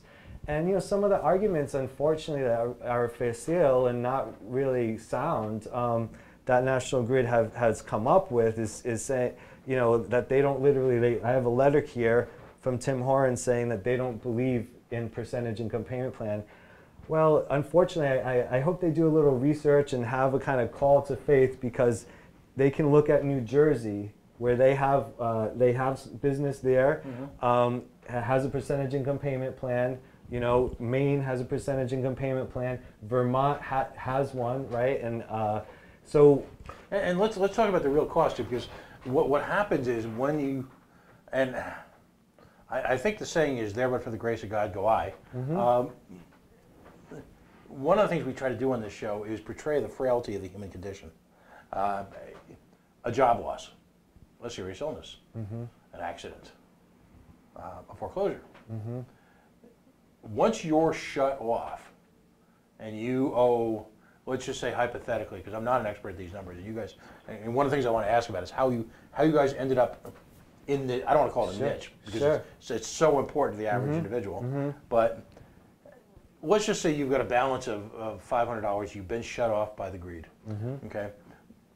What happens next? What do you have to do as an individual who might be unemployed, might only be getting, might not qualify for a lot of assistance? You're in that sort of netherworld where you might make a little bit, I call it the working poor, and that's not to dehumanize people, but I think it's a fair assessment. You got people, a significant part of this population here in Rhode Island makes less than $13 to $14 per hour, typically in health-affiliated industries, is unable to, because of the cost of owning a vehicle, owning any sort of transportation. And so as a result, they rely on a failing public transportation system, which may or may not get them to their job on time. So very often, these folks rely on shared car services, where very often these folks find themselves in this circular death spiral, I call it economic death spiral, where they have to pay a certain percentage of their daily income, sometimes 10 to 20% of their daily income, simply to get back and forth to work.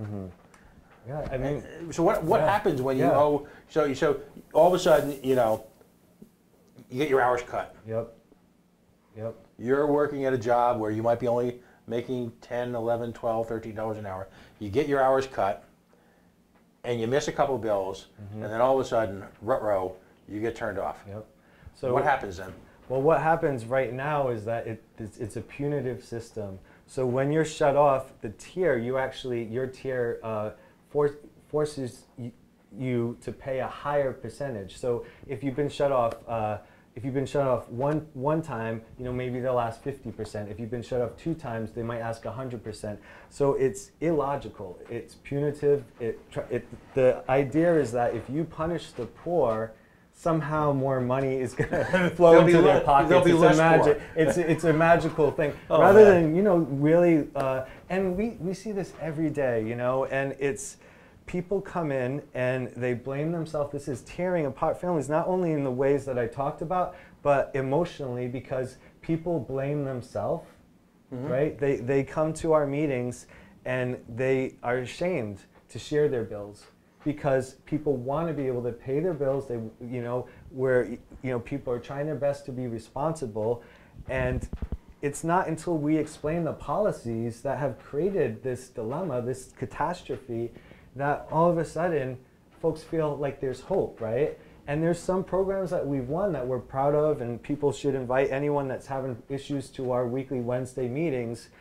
But, folks have overwhelming depression, oppression, because they feel this burden. And really, what we do is transform that shame and try to use that frustration and focus it on the blame, on blaming the folks that actually have the decision-making power, that have created these systems, and focus very clearly on winnable demands, policies that are tried and true, and that and we have a track record to prove it. But I mean, it's so many different ways that people are impacted, from kids not being able to do their schoolwork, right, because the utilities are shut off, to I remember the first time I heard about this device called a buddy, and a veteran told me about it. And what he had been shut off,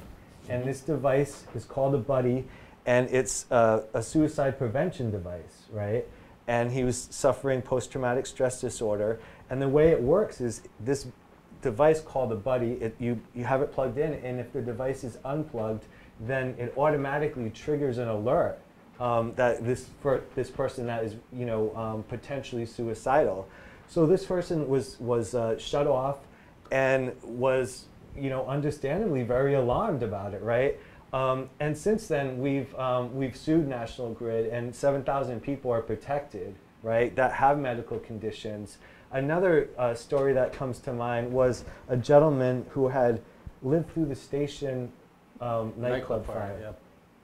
right? And so we didn't even know this, right? When we had action at the Division of Public Utilities demanding that people with medical conditions no longer be shut off, National Grid can afford to not shut off low-income people with medical conditions.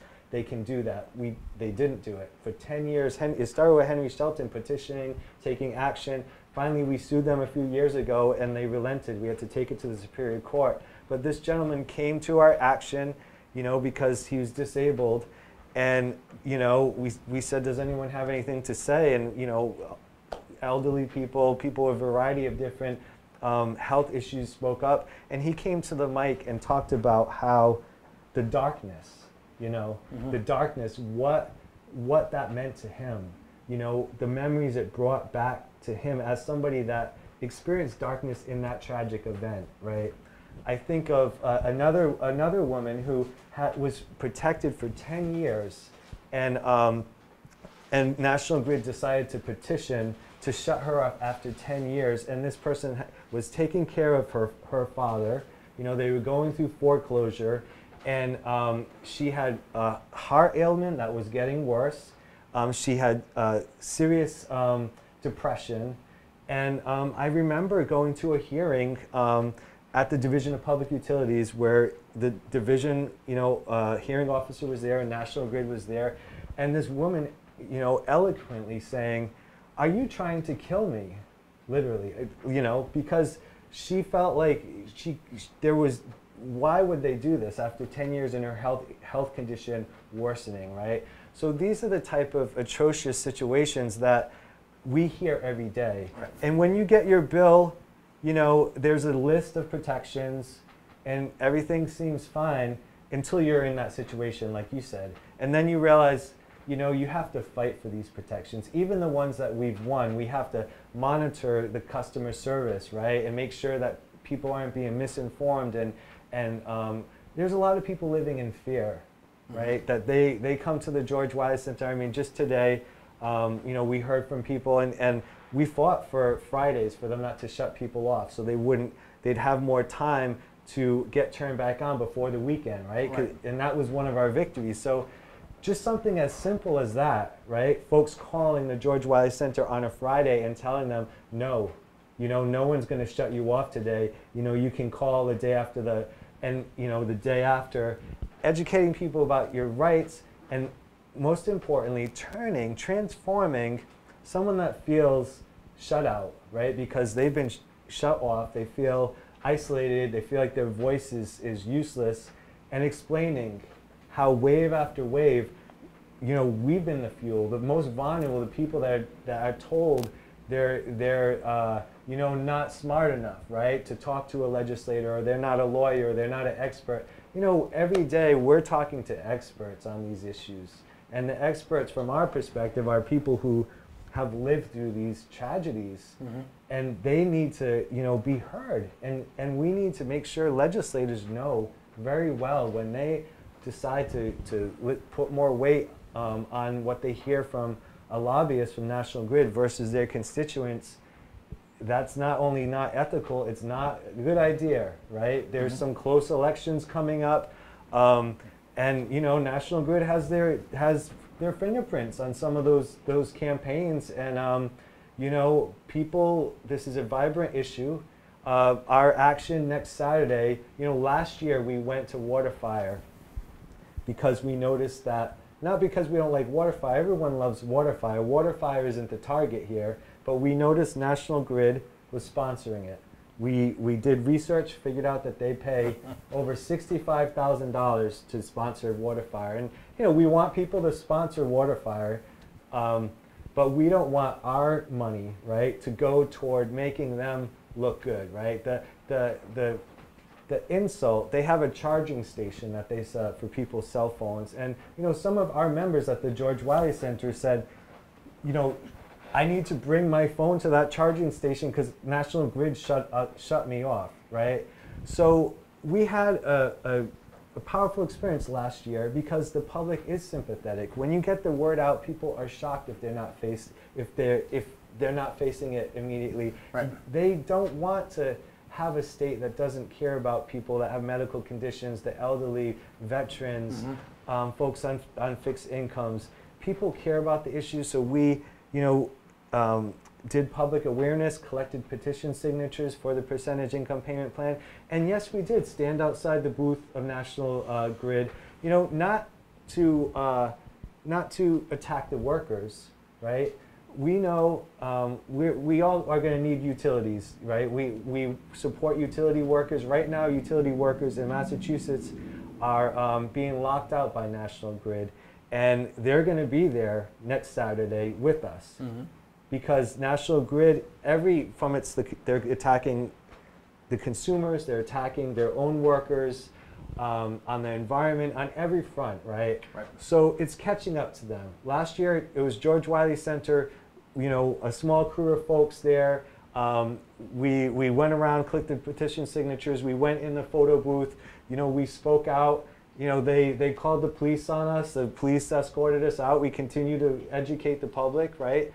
This year we have several different organizations coming on. There's a climate justice march that's going to be marching. We have the steel workers coming, right? So it's expanding, right? And it's, you know, there's an old cliche about that from labor organizing, that sometimes your boss does the organizing for you. Right. And this is what National Grid's done, is they've done the organizing for us. They've stepped on enough toes that people are coming together, right? So for, you know, the George Wiley Center, I mean, you know, our reputation is organizing with poor and communities of color, but, you know, climate justice and environmental justice activists and workers, you know, it's catching up with them. You can't get away with this forever and keep us separated. And keep us, frankly, blaming each other, right? Telling environmentalists that, oh, you know, the poor people don't care about the environment, and then telling,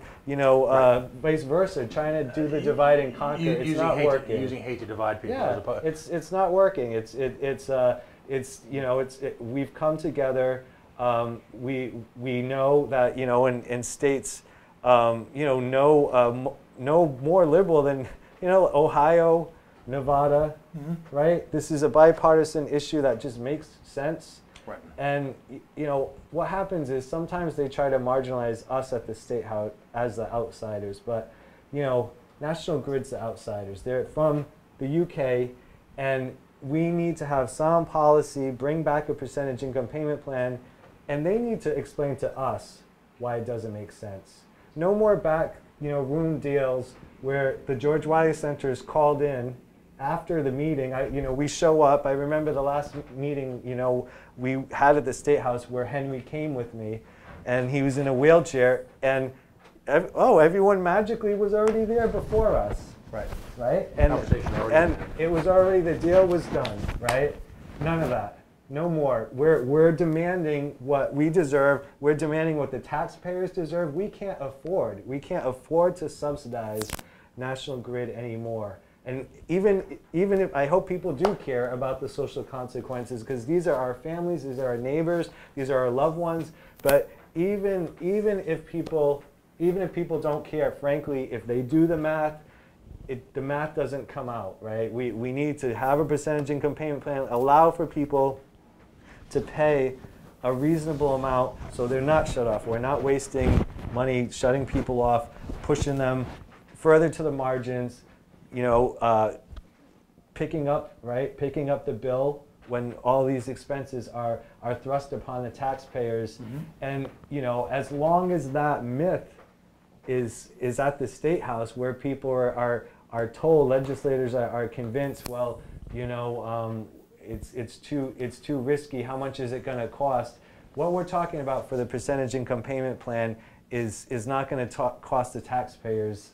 It's going to save the taxpayers considerable, right? So, we're proud of being part of this movement. I mean, we do a lot of work in the schools in all different generations, and when I go to a classroom and I ask people how many people have heard of Martin Luther King, everyone raises their hand, right?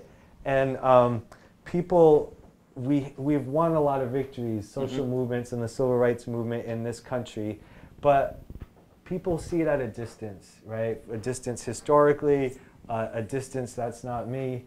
And so, I explained, well, you know what? We just had the 50th anniversary of the Poor People's Campaign. George Wiley was part of agitating for that. That was the last campaign that Martin Luther King was beginning, right? As he was assassinated. And, trying to bring it back home, that the work isn't done, and that we can make a difference, right? It's not, that stuff was from the 60s. No, this stuff, right, is what fuels democracy. And it requires a good amount of work in shifting attitudes, mostly about ourselves. I mean, the issues bring people to the table, but from my perspective as an organizer, the idea that we can't make change is really the most fundamental barrier to tackling better policies, right? So that's what we do on a day-to-day basis. So I do welcome people. If you can find us on the web at georgewileycenter.org. Sure, we accept donations. We need money for to make copies and to help with transportation, but we also need everyone's skills, and we need folks to help with rides and to be there, right? So it's a people-powered movement, and that's what it's always been. And that's the way we like it, right? We like to be, feisty, and we're sometimes on a shoestring budget, but we don't have any, we don't have any ties, right?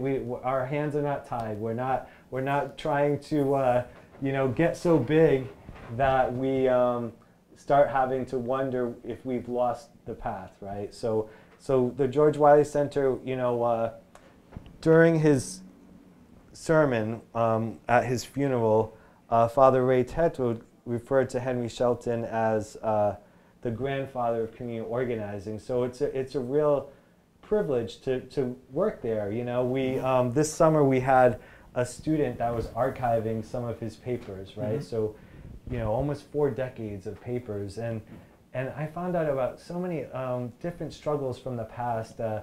The struggle around area codes. I had never heard of this. That was before my time. That there were, I guess, these different area codes being charged different amounts. So the Coalition for Consumer Justice had to wage a campaign to make it so people could pay the same amount, right? All these things that we take for granted that you know, battles. yeah, battle, and they're still going on. And it's that delicate balance of, you know, yes, we should celebrate the victories, but we have to defend them and use them. We have to know our rights and educate people and make sure, and also acknowledge that the system is still broken, right? Mm-hmm. We have a long way to go, and that's the tension. That's the healthy tension that we live in at the George Wiley Center is, you know, what have we won? Yes, but don't pat yourself on the back too hard because we have more, there's more on the horizon. And as long as that injustice exists, we have to be always willing to say, hey, you know, okay, you come in, unemployment is an issue, or childcare, or, you know, hunger, whatever issue it is, we put it on the table, and we say, okay, who else do you know has the same problem?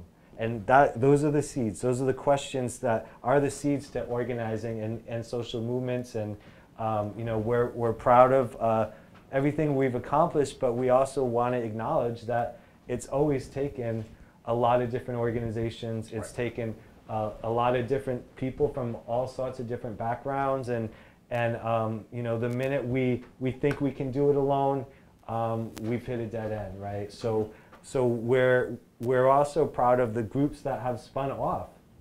That's one of the things I love the most about the George Wiley Center is, you know, sometimes nonprofits get into a mindset where, you know, they kind of want to take more credit than they deserve, or they want to, you know, pretend like they can do everything, right? That's a toxic pill.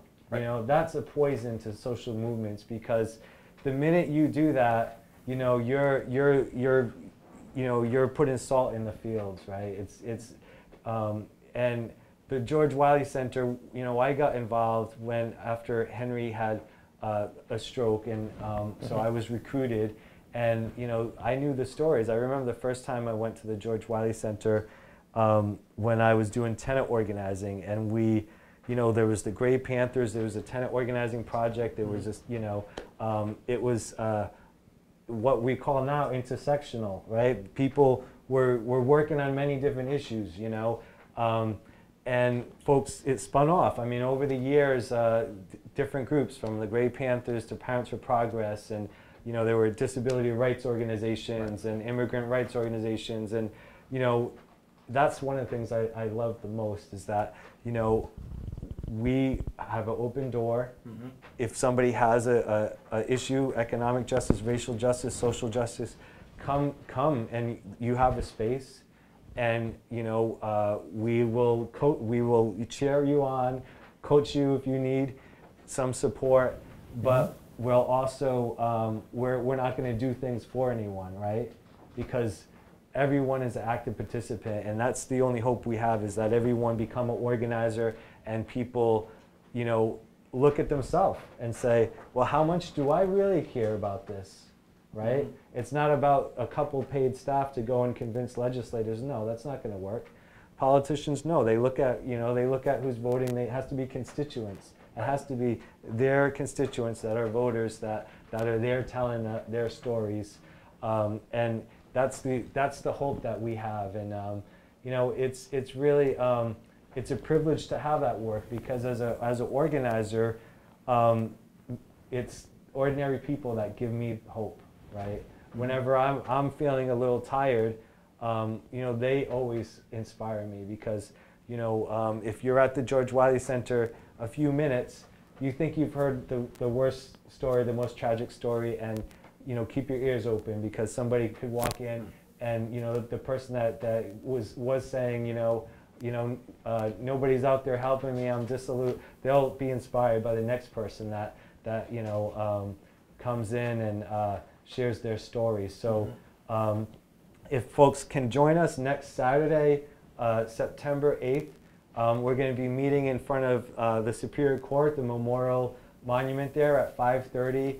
At 6 o'clock, we'll have a convergence of these different groups that we were talking about, and we're going to go over to the National Grid's tent, and we'll be collecting petitions. We'll have a very short speaking program, but really what we're about is speaking truth to get power, right? I mean, like I said, I mean, we're not going to allow people who are shut off literally from electricity to feel shut out of the system. We're going to make sure that our voices are heard, that regardless of how much media, how much publicity, how many Providence Journal article, pages, those, cost tens of thousands of dollars, right? And we're paying for this PR.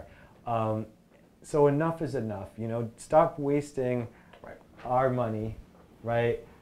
Do the right thing. If you're opposing a percentage income payment plan, I would like to know, the actual policy, the policy debate. Have the dignity to actually tell us what the policy,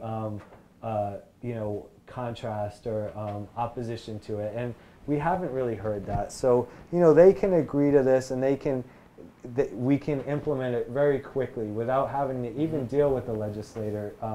It just takes some enlightenment, it takes some compassion and empathy, and it takes just some reflection about, policy. And so we're willing to have those conversations. We just had a settlement. We had last week, it was interesting, right? On Friday, there was what is called the distribution rate settlement case was settled. Mm-hmm. And on Monday, another rate increase, 19% on the supply side, right? And enough is enough. I mean, you talked about a fair competition. The settlement, we did make an impact as far as the George Wiley Center. We protected some of our most vulnerable, increasing the discount rate up to 25%. We're proud of that. We are proud of it. So we settled it legally on the legal front, but on the moral front, I got to tell you, their tariff rate, the profit went from 6 to 9%. And I know a lot of small businesses in this state. How many small businesses would like that kind of deal, right? Where they're guaranteed 6 to 9%. And they're largely a monopoly. Mm-hmm. Yeah, so we really, you can't have all the privileges of having that kind of state-sponsored support without the responsibilities of really listening to us, right? And really not just, flicking us off because, oh, that's the George Wiley Center. Well, let's engage. We're the premier. We've been involved in utility issues. It's the same program we helped win in 1989. You can't just dismiss us. It's so how do we get involved in utilities? Yeah, because well, let me jump in for a second. How important, and I want to hear that, but how important, and this is kind of a sore spot for me, the rise of social media on one level allows organizations like yourselves and the organizations I'm involved in to disseminate information rapidly to expanding groups of people about events, policies, issues. That's how I found out your event. I saw it on Facebook. I thought, well, this is great, perfect. Finally, the perfect time to get you guys in here. Thank you. So in that respect, it's key. But in no way, shape, or form do you ever see keyboard warring on social media replace direct action. Is it? You guys are the grandfathers, if you will, of direct action in this state. Direct action is everything, isn't it? Yeah, I mean, it's I look at it from a point of view where social media and the internet logistically can help constituents that are readily use that. So students and youth. But I have to say, there's a huge digital divide that still exists. Right. Even with smartphones, the dissemination of smartphones, when we're doing our intakes and folks are coming in, it's like 30 to 40% of folks don't have an email, right? And and sure, like more of them are on Facebook and increasingly Twitter than email, but it still exists. The digital divide is huge. And one of the things when you look at social movements, people want to give Mark Zuckerberg a lot of credit, but the reality is, they're used as a supplement, as a coordinating tool. So the folks, when I do organizing training and I ask people, okay, did we have a Facebook event to that? Who invited you? had you ever met them personally before before they invite you to that? And you know, most of the folks raise their hand, and we talk about the continuum, how face to face we can't get rid of it, especially when you know, when you're going to risk yourself, right? When you're going to take civil disobedience, when you're going to put your body on the line.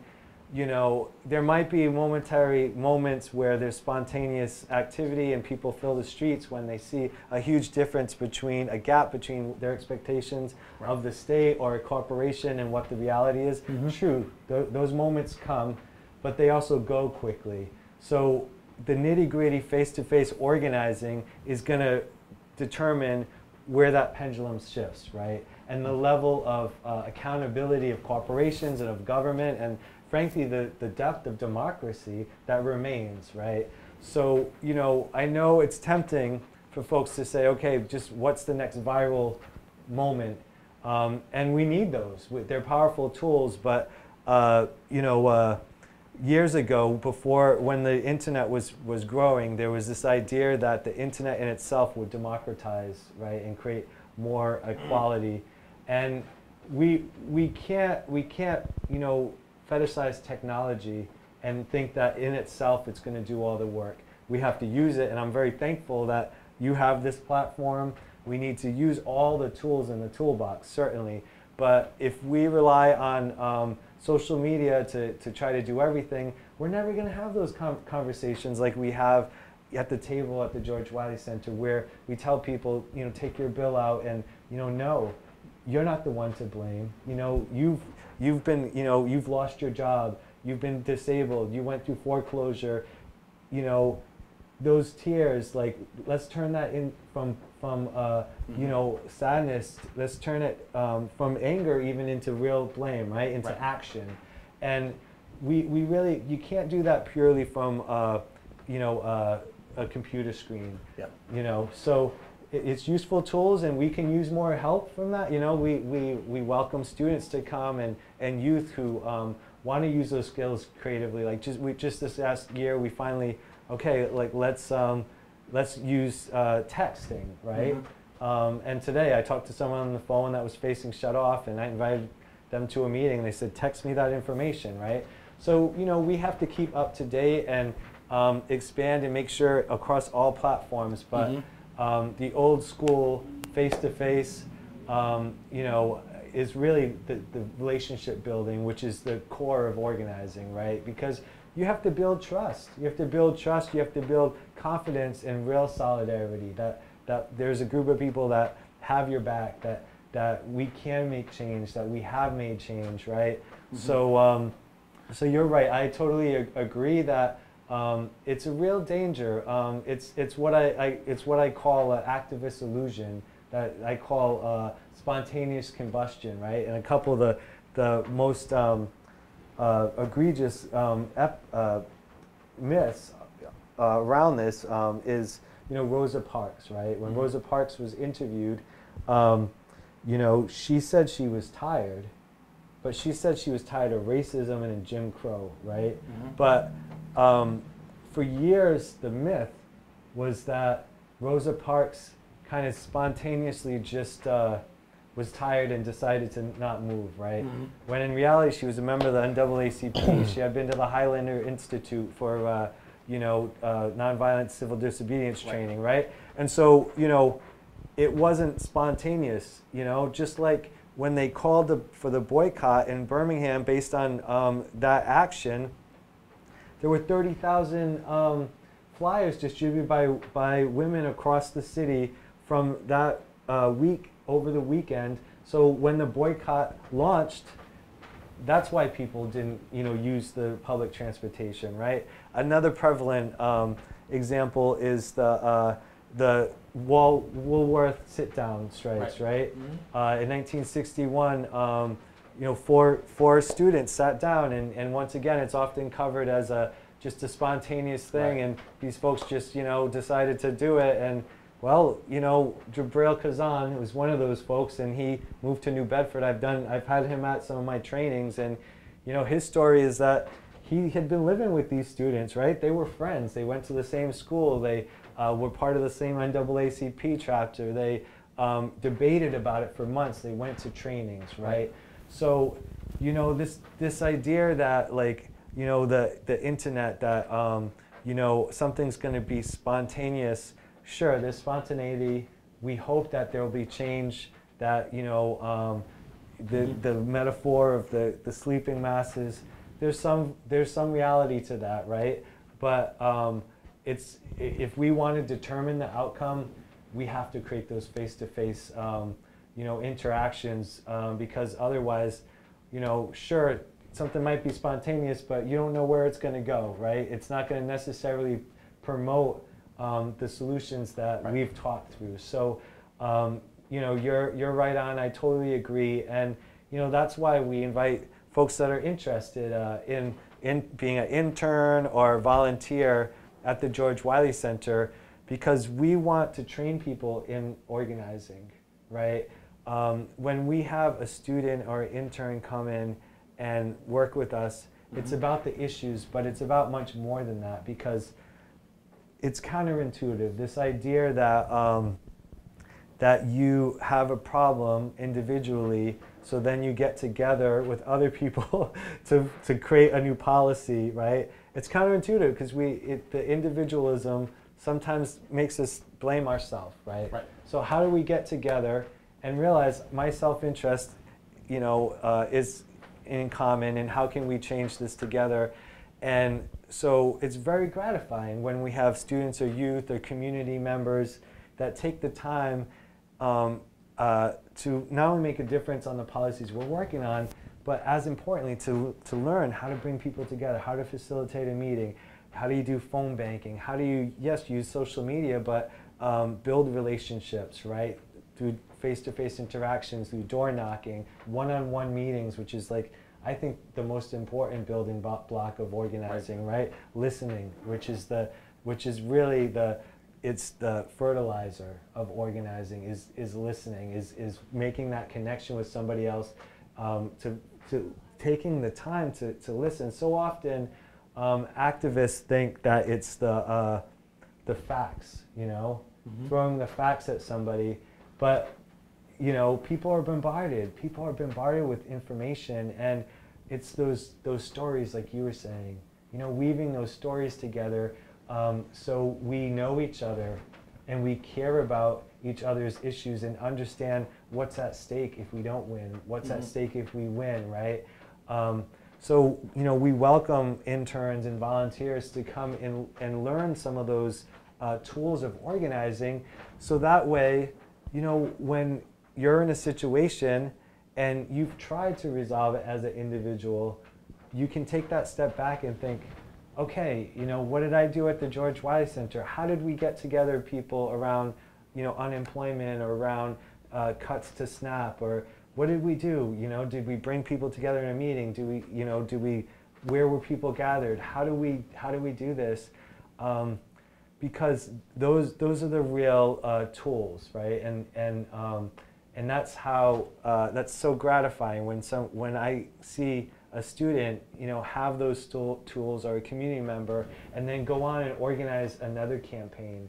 And that's what we really need to, like, be able to build a accountable, you know, a democratic society, is having more folks that, you know, you don't have to be a you know, full-time, you know, quote unquote professional activist, right? But you just need to know that, you know, other people might be impacted, and you have to take the time to bring folks together and forge those relationships to have more power.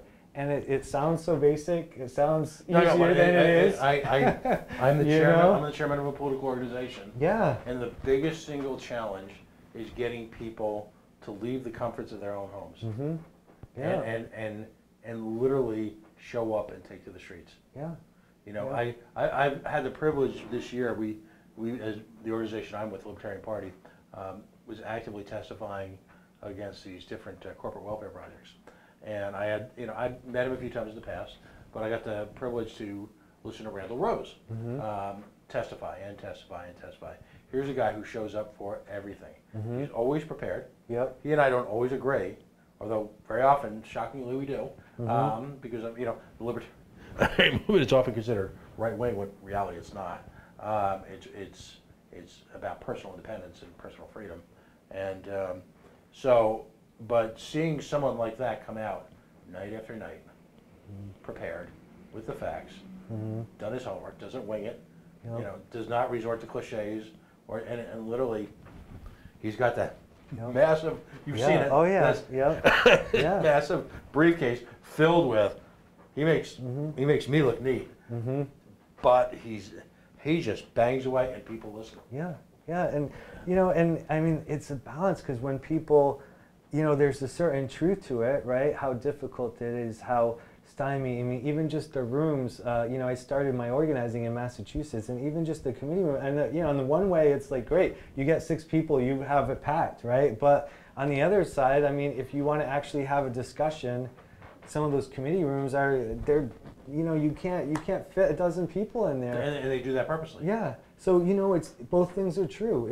There's a system in place that doesn't encourage public participation. Right. At the same time, if we don't participate, it's not going to get any better, right? And so it's and people, it's letting folks off the hook.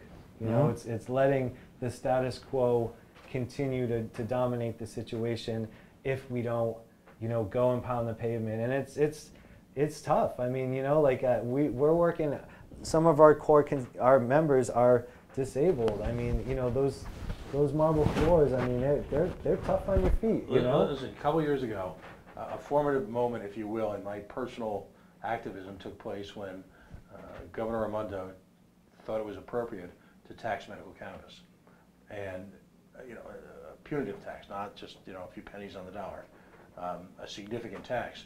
And I remember being outside in sub-30-degree weather, and most of the people who were there were patients, and they were chronically ill, in some cases in end-stage cancer. Wow. And we all know what it's like to be out on that tundra in the State House picketing on a cold winter's day, and you and I are healthy.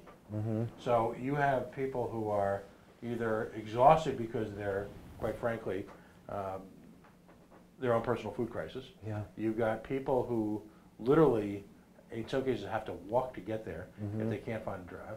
In the case of those couple of events, people who are physically very, very ill.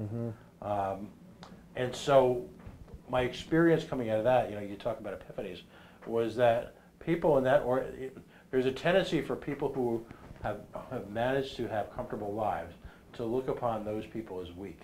And I will tell you, my personal experience is that some of the bravest, toughest people I've ever met are people who lead these lives of quiet desperation, and at the same time find the energy to get involved on a street level and take on a system that's not only oppressive but seemingly targeting them, while people who enjoy lives of comfort can't seem to take the energy or the time out to move beyond, except, excuse my language, bitching and moaning, all right, and actually do something. I mean, so for the percentaging of payment plan, we've mobilized hundreds of these letters, right? And every letter counts. We want folks from every source of background, but recently we hung them on the wall and to show folks when they came. And you know what? The most beautiful ones were the ones that were scrawled out, that you could tell somebody, English wasn't their first language, or they weren't very literate, right? To me, those were the most beautiful, right? Because certainly the most poignant. Yeah, and we have folks that volunteer, that are blind, folks that I mean, the barriers are so high, right, to participation, and I'm with you. I mean, we have to look around and see, okay, who's doing what, how difficult is it to really to be involved, and some of the excuses kind of go by the wayside, right? When I point to that picture of Henry signing that, next to the governor at the time, signing the Henry Shelton Act, and he's there with his walker, you know, some of the excuses kind of go by the wayside, right? Because it's well, maybe I can get a ride to the State House, right? Maybe I can come up if this is what this person did. And, you know, we need that kind of inspiration from each other, because we're not finding it in the, well, you know, No. this is an exception, right? The system, the system is not designed to encourage people of goodwill who might be coming from completely different backgrounds and perspectives. We call this show The Coalition because my obsession is to take people who disagree on a wide variety of issues and find areas of commonality so that we can collectively, and I know my libertarian friends hate that word, but come together and organize to focus those issues. There will be a time, hopefully in the future, when all the things that we agreed on get fixed, and then we can all beat the out of each other on the issues we don't agree on. But in the meantime, why don't we talk about fentanyl test strips? Why don't we, you know, and because my question to you is, this was to me is kind of like a rhetorical sucker punch. This past week, our group is very opposed to the stadium subsidy, because the notion that taxpayers' money, particularly in a state that's economically challenged like this, should be taken through the use of force, because the government doesn't ask you, they take, right, and then reallocated to people who, for their own private purposes, right? In a lot of places they call that bribery, but to be used for their own private purposes, it was disgusting. And listen, let's be honest, Pawtucket is a wonderful city. There's a lot of great people in Pawtucket. It's got a lot of potential, but at the same time, to leverage the state aid of Pawtucket at one point in an effort to use that as collateralize a debt to build a baseball stadium is, to me, an obscenity. So this week it was announced that a corporation in Pawtucket, I call it the Pawtucket Paw Sox participation trophies, because they didn't get their stadium, so we're going to hand out some dole. A privately held company is getting a $1.2 million grant to hire 100 people. $1.2 million.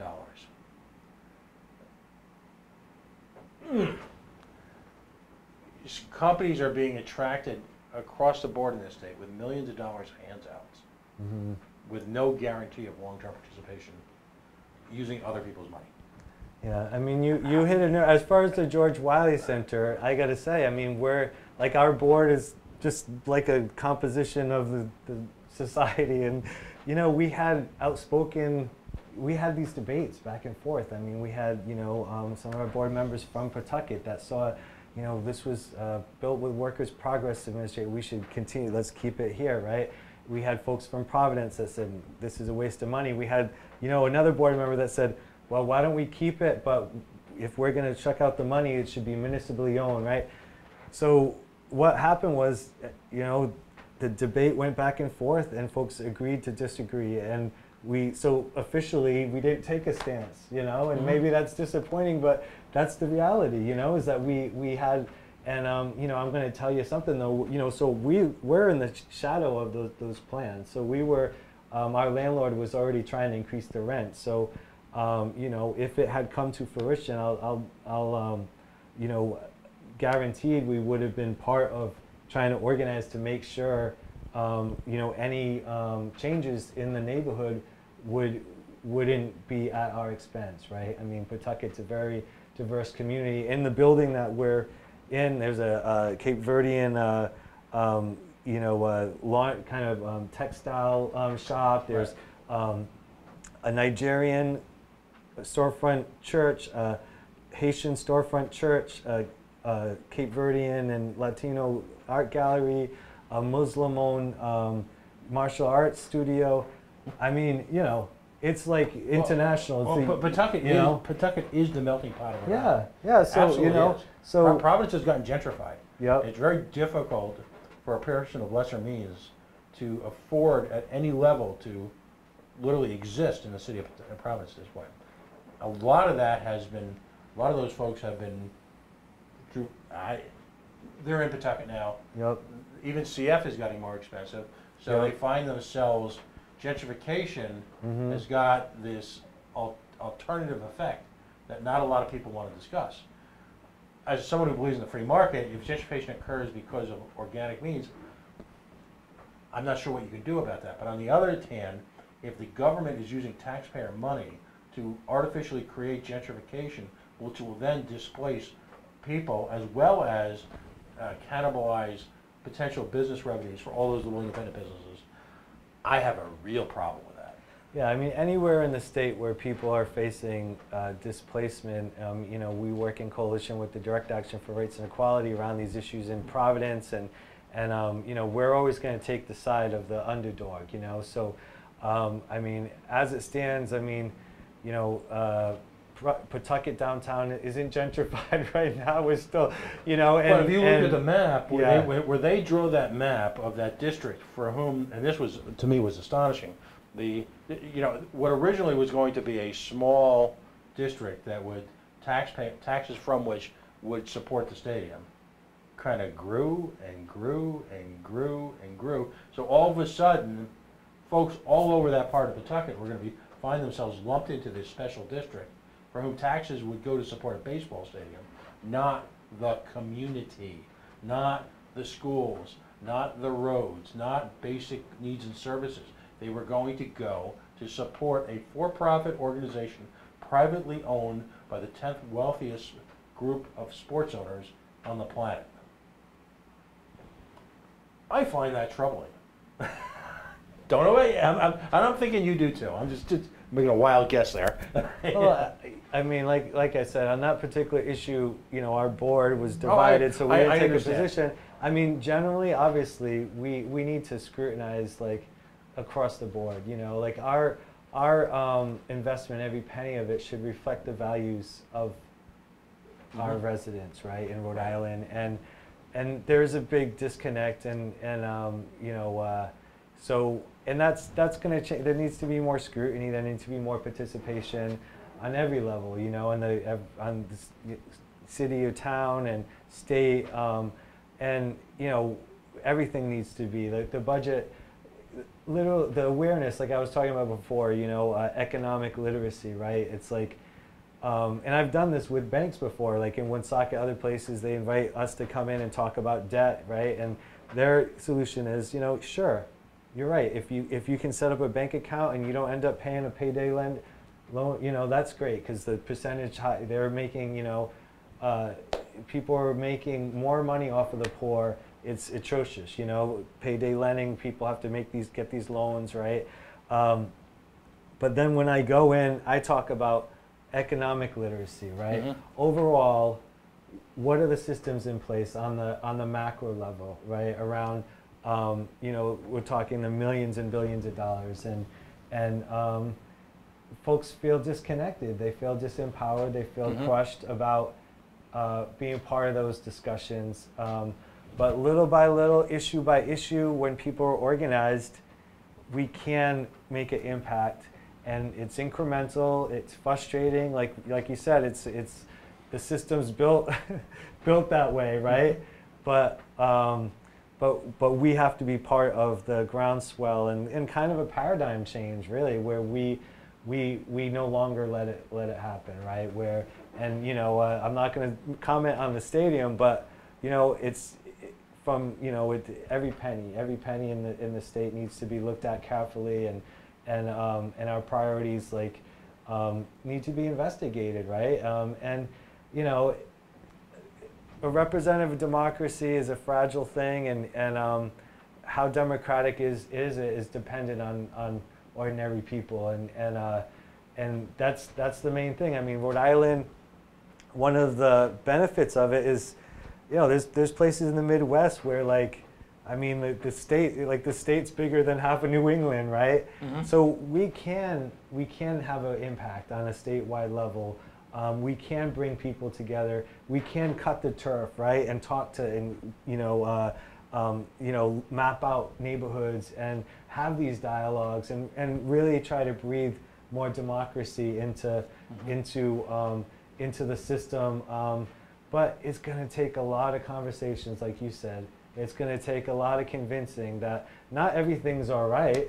Not everything's that it's going to be a one time only this next election, and then like right now, okay, that's good. I'm glad there seems to be a upswing of folks throwing their hat into it, but you know, those folks are gonna, whoever ends up winning are gonna need to be held accountable, and that's gonna be dependent on our ability to be organized, right? So that way they even on issues that they ran principally on, and I'm gonna do this and that, they need to be able to, you know, tell their colleagues, you see those folks over there, the George Wyeth Center or Direct Action on Rights and Equality or whatever group it is, they're gonna be pissed if I don't do what I said, you know. So I know you all aren't gonna like this, but this is what I'm gonna do, even though I'm a new kid on the block, even though, you know, I don't have tenure, even though the people on the upper echelon, you know, aren't listening, right? Or like aren't on good terms with me. And so, you know, it starts with us being courageous,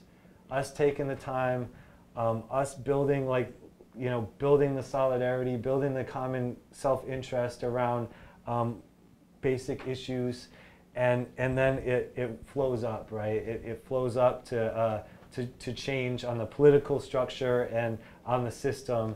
But it's a back and forth, you know. It's a back and forth. We can't fall asleep at the wheel, because we've seen Right. it, you know. We've seen policies we've won then be attacked over and over again, you know, it's a snowball. We have to you know, keep on pushing up the hill, celebrate our victories, realize with how much just some time, tears and sweat, you know, we're able to really change things in a substantial way. So I do appreciate this show as a little you know, fleck of light, right? Like that in a world where you're listening to it's, you know, we don't need good news that is going to put people asleep to help people feel like everything is all right, but bad news that doesn't encourage folks, right? Mm-hmm.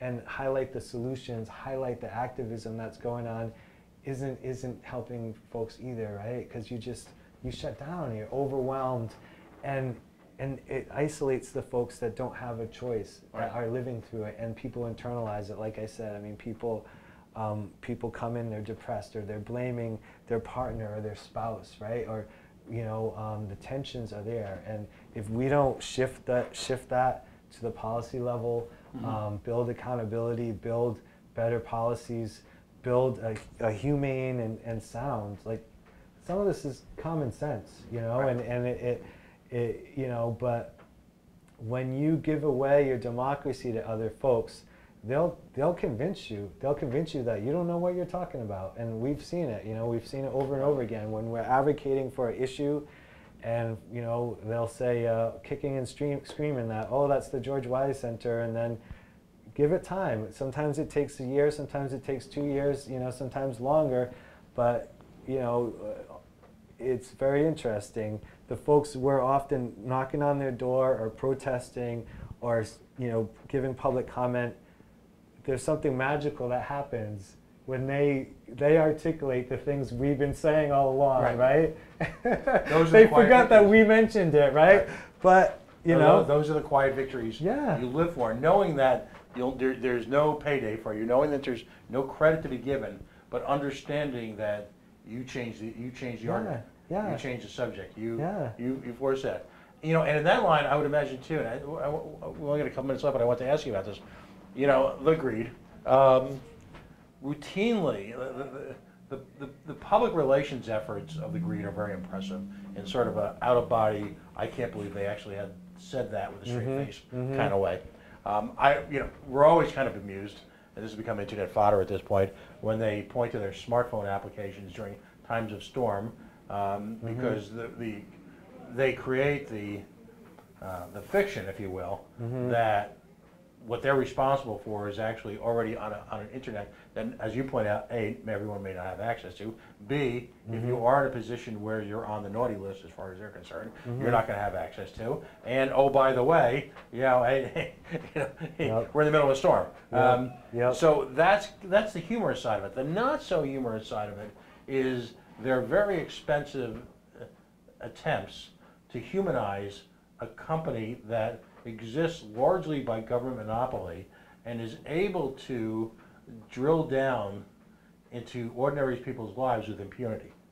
And to me, a perfect, I want your reaction to this, because it's tough as a civilian to find out about this. You guys are immersed in this issue. This whole, eat or heat thing. They purport to have charitable support for people who are challenged by electrical bills. Now, at first blush, it strikes me that most of this money comes from ratepayers.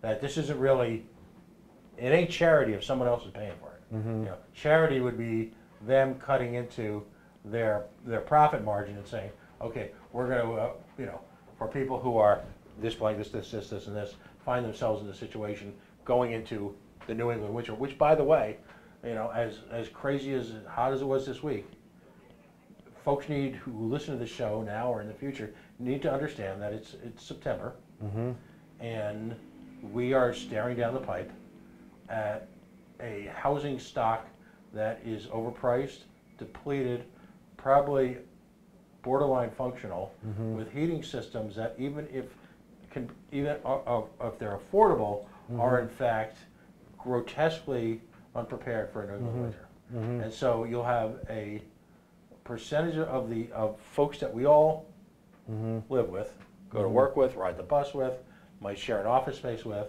who are quietly going to be very cold this winter. Yeah. So what are your thoughts on the greed? I don't know. I mean, they're quote unquote purported charitable efforts. Sure. I mean, it's brilliant, right? Because sometimes they give donations to to charities that then help people pay the bills. So it's a circular. You're paying for their own accounts receivable. So it's like I give you $1 and then you give me that $1 back, right? So there's not, I don't see a lot of charity going on, and then there's the blame game, right? Where if you look at their literature, the assumption is the best way to cut your bills is through energy efficiency, which we want there to be energy efficiency, right? And we believe in energy efficiency. At the same time, Massachusetts and Rhode Island are on the top 5 of the most energy efficient states in the country, and we're also on the top 5 of the most expensive utilities. So there's something wrong there, right? And what we say is because the main cost cutting needs to be policy. We need to bring back a percentage income payment plan, have real oversight, have a more robust. We have the Public Utilities Commission, but sometimes their hands are tied, right? Like, and people say, okay, it's rubber stamped. There's ideas about having more scrutiny over the process of, not only their tariffs, how much profit they make, but the processes of these rate increase cases. And, and there's discussions about municipalization, right? That like, around the country, when you mentioned the market, there were parts of the country left out that like, the only way that they could have gotten utilities is by folks coming together, right? And figuring out co-ops in different ways. And so in that competition mix, unfortunately right now, we don't see any nonprofit or cooperative entities. I think that's what we need to really get toward a real competitive, because right now as it stands, you have different companies coming in and they're competing, but they're not necessarily underbidding them, right? And if you're really astute, you might be able to save a little bit if you have the time to like monitor it and get out of the payment. But there's no open price competition. Yeah. I mean, quite frankly, the people who Coca-Cola and Pepsi go at it on the battlefield of price. Yeah, no, we need some nonprofits, we need co-ops, we need, right now, like even with municipal lighting, right? Municipalities, should get in the mix some, because in Nebraska, for example, it's Nebraska. Nebraska is not like a haven of liberalism, right? 40% lower rates. And why is that? And any addition, because their utilities are publicly owned, and what they do is any profit goes into the school system. So, there's a critique out there, and in Massachusetts, places like Holyoke and Taunton, and it's not totally, out of the... I live about 100 yards from the North Attleboro, Massachusetts border. North Attleboro, a wealthy, by today's standards, middle class, upper middle class, to wealthy community, has got their own power authority. And how do I know this? Because there are certain steely gray winter afternoons where, as I sit shivering in my home, provided by the quote-unquote free market greed, all right, who works overtime to not engage in the type of tree trimming and the type of grid support they're supposed to. So I sit there shivering, I can see the twinkling lights of North Attleboro just a few hundred yards away, and I can feel, well, at least they're warm. Because the other side of the greed is the fact that, quite honestly, they're not a very good utility to people who pay their bills and who are in a position to support them financially. They are not a good corporate citizen. They work overtime it's one of those situations where there are times where it seems like they work harder not to do something than to actually just, quote unquote, do the right thing. Yeah, and and there's about 2,000 folks in the state of Rhode Island that work for National Grid, right? So, I believe that, like, workers, instead of shutting off the disabled, I mean, I've heard stories where some have done the right thing, right? They come in there, like one of our intern who was blind, and she said, I'm blind, I'm sorry, I didn't, get the bill, and, they tailed it around and they didn't shut them off, right? But why put workers in that position, right? Of the 2,000 workers, let's figure out ways that we can create sustainable, utilities and good jobs that are good for the environment and good for our communities and save us money. And we can do it. We can do it, but it takes a little bit of it takes a reality check and takes, okay, where's this money flowing to offshore to UK?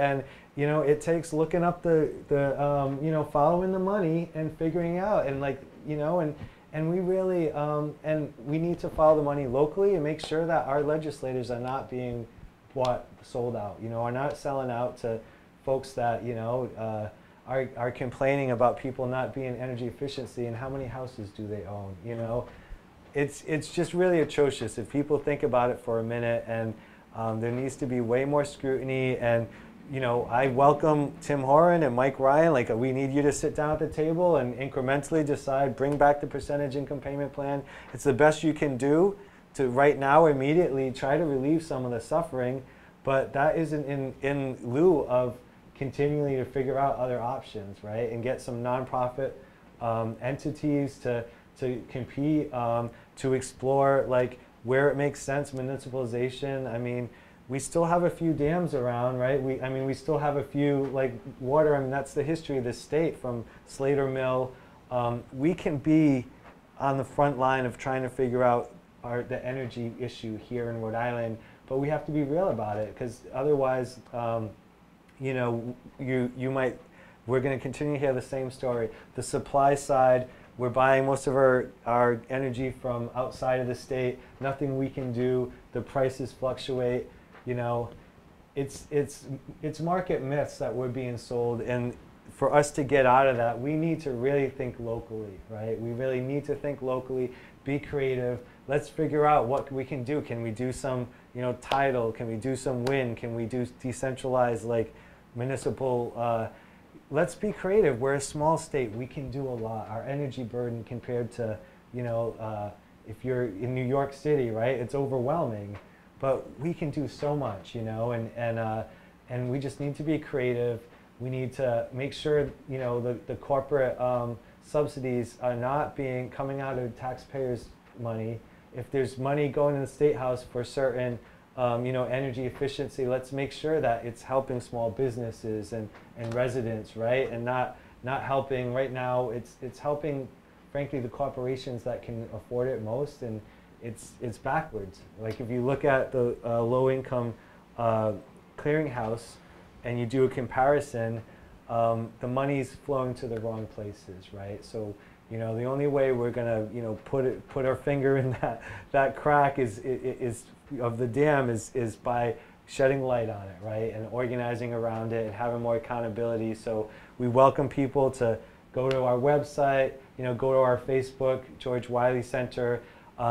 Join us at Waterfire next Saturday. It sounds like it's going to be a lot of fun. It's going to be fun. I mean, we talk to folks, you know, it's really international. It's fascinating. When you're there, you meet people, you know, folks coming from the suburbs, so people come from all over, you know, and so it's fascinating. You know, you really get to talk to people from all different backgrounds.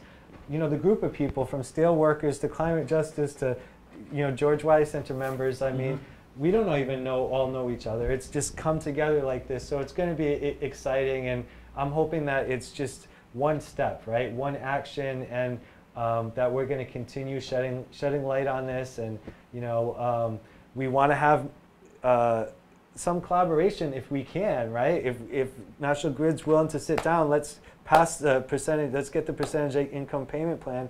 Because I'm telling you, like, the next steps that people are talking about is like, let's bring a termination notice to Mike Ryan's house or you know, Tim Horan's house, right? And we know what they're going to say. They're going to say, oh, this George Wiley Center, they just like to stir things up. They love to protest. Well, it's been since last June, we haven't heard a peep.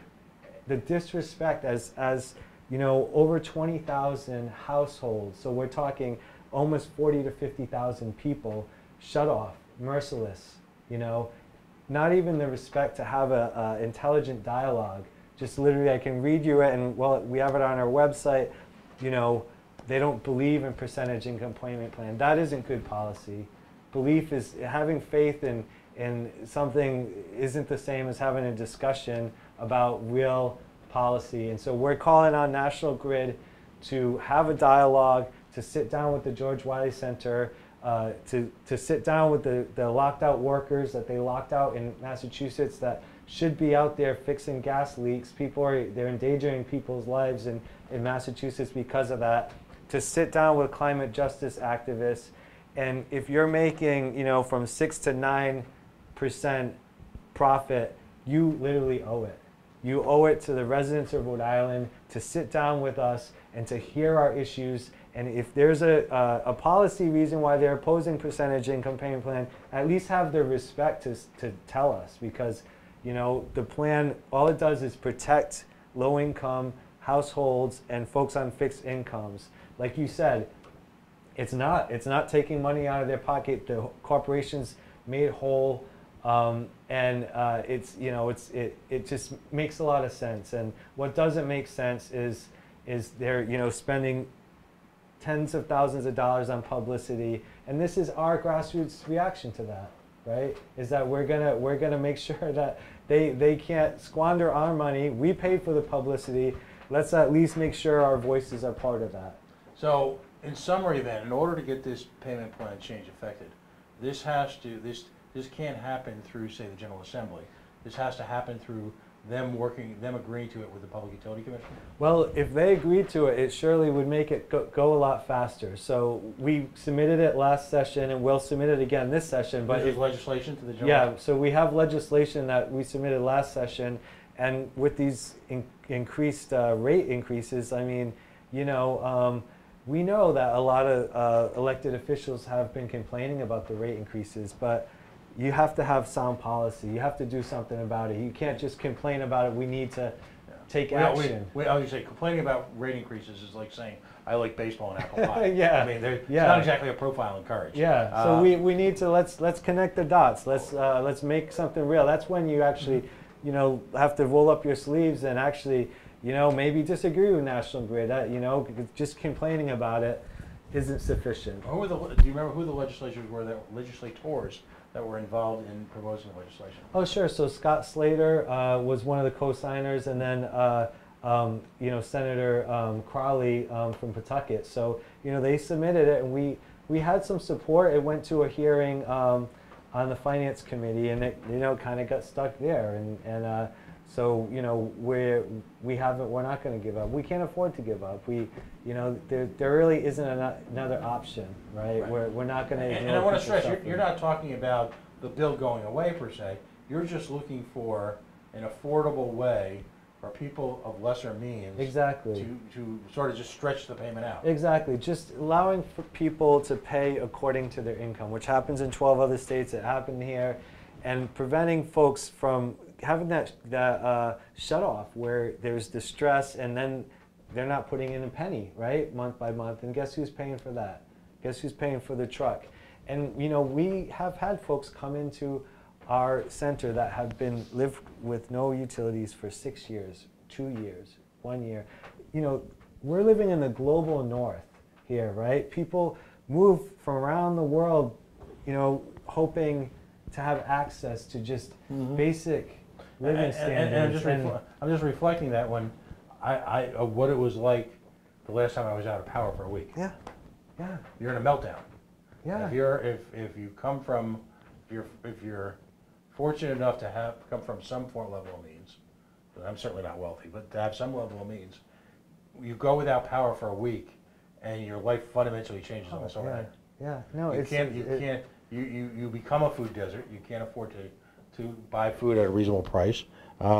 You can't afford to, you know, we're talking about basic hygiene here, which makes it difficult to maintain employment. It begins this, I call it in Rhode Island, the circle of economic violence, which can be, we as a state have to get away from the state-sponsored organizations being the precipitative force behind this circle of violence, economic violence. And what I mean by that is when people find their right to drive taken away, when people find because of tickets lose their license, when people are incarcerated because of small-time civil penalties, when people are incarcerated or criminalized because of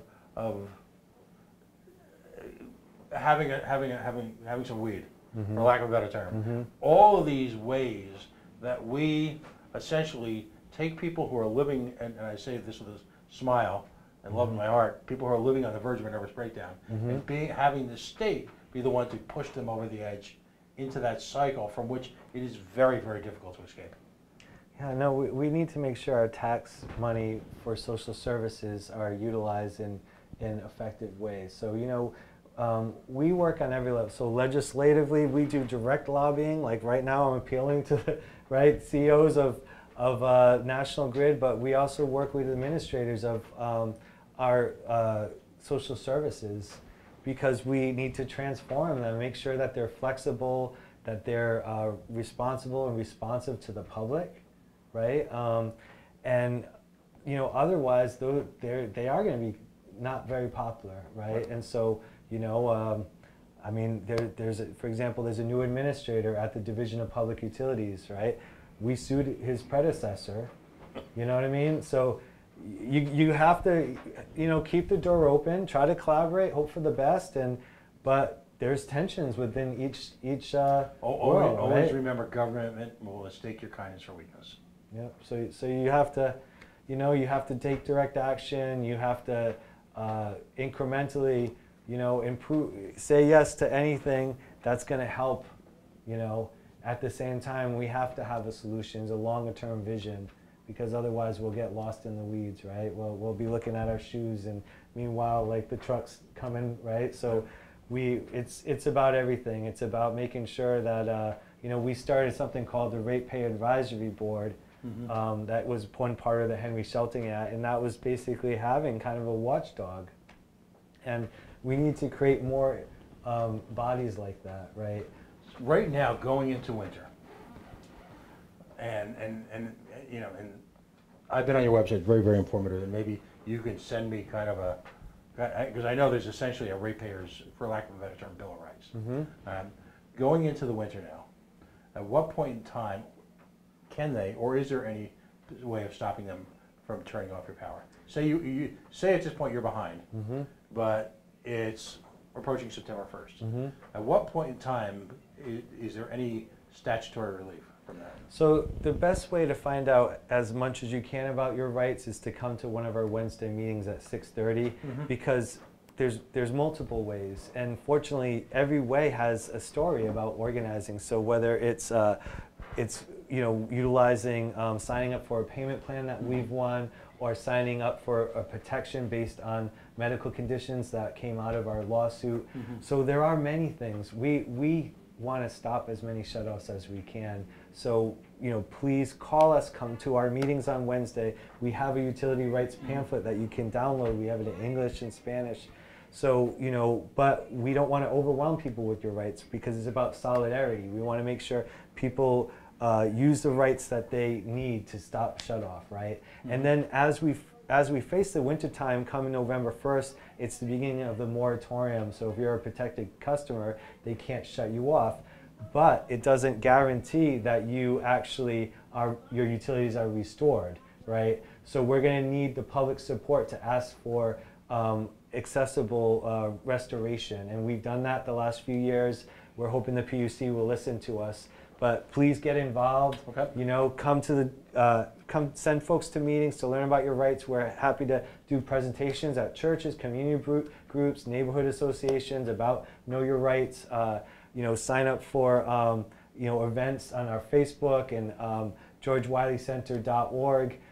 Please do get involved, because it breaks my heart every time someone calls that's been shut off that had a protection, right, and just didn't know about it, right? So we're grassroots, word of mouth, face to face, like you were saying, and we need as many different organizations as people to learn about your rights and help us change the policy so our rights are more robust and more protective. But you know, if anyone has any questions, they can look on our website, but come in person and bring anyone that's facing shut off. And if you're shut off, there's also some rule changes that we've won that could help people get restored. So we look forward to anyone that feels alone, you know, feels ashamed, feels overwhelmed by their bills. You know, we need those voices to be able to change the system, change the programs that are there, and benefit from the programs that we've won and really proud of. So thank you so much for having us here and having this show in general to encourage positive social action and involvement. It's been a pleasure. No, it's wonderful. Thank you for spending the evening here. Thank you so much. So, Camilo Viveras, you are with the George Wiley Center, which is GeorgeWileyCenter.org. Okay. You have an action coming up. Sounds like a lot of fun. I'm hoping I get out of work in time to get That'd down be great. for part of it. It's this next Saturday, a week from tomorrow. It's going to be at Waterfire, which I guess is being sponsored by Doug Reed.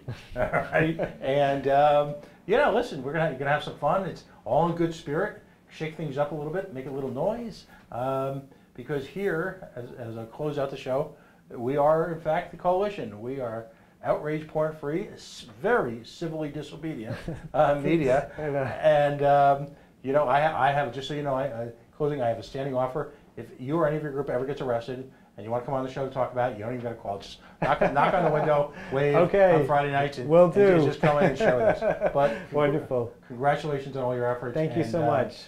You know, quiet heroes like your group are such an important part of the community during challenging times like this. So God bless. Well, thank you for spreading the word. All right, buddy. We are the coalition, loud and proud, outrage porn-free, civilly disobedient media broadcasting live on the Worldwide Coalition Media Network here at the GoLocal Live Broadcast Center in the heart of the city we love, Providence, Rhode Island. Facebook.com/The Coalition Radio, on the mighty Twitter at Coalition_radio, coalitionradio.us, and of course our all apolitical anti-billionaire baseball boys club Twitter feed. Say that 3 times fast. At Pawtucket is home. Folks, we had a bunch of people on tonight, people who deeply take it, as we like to say, take it personally. This show will be up. We're going to take a little new tact. We started last week, and it takes us a little while to get the show up onto YouTube, but we will share this show with annotations as to the time that the part of the show that you're interested in came on and off, so that you could just come to this Facebook page. Please take a moment and like our Facebook page. Come to our Facebook page and watch and rewatch. Not for me, certainly, but for the great guests we had on tonight. Folks, we'll see you.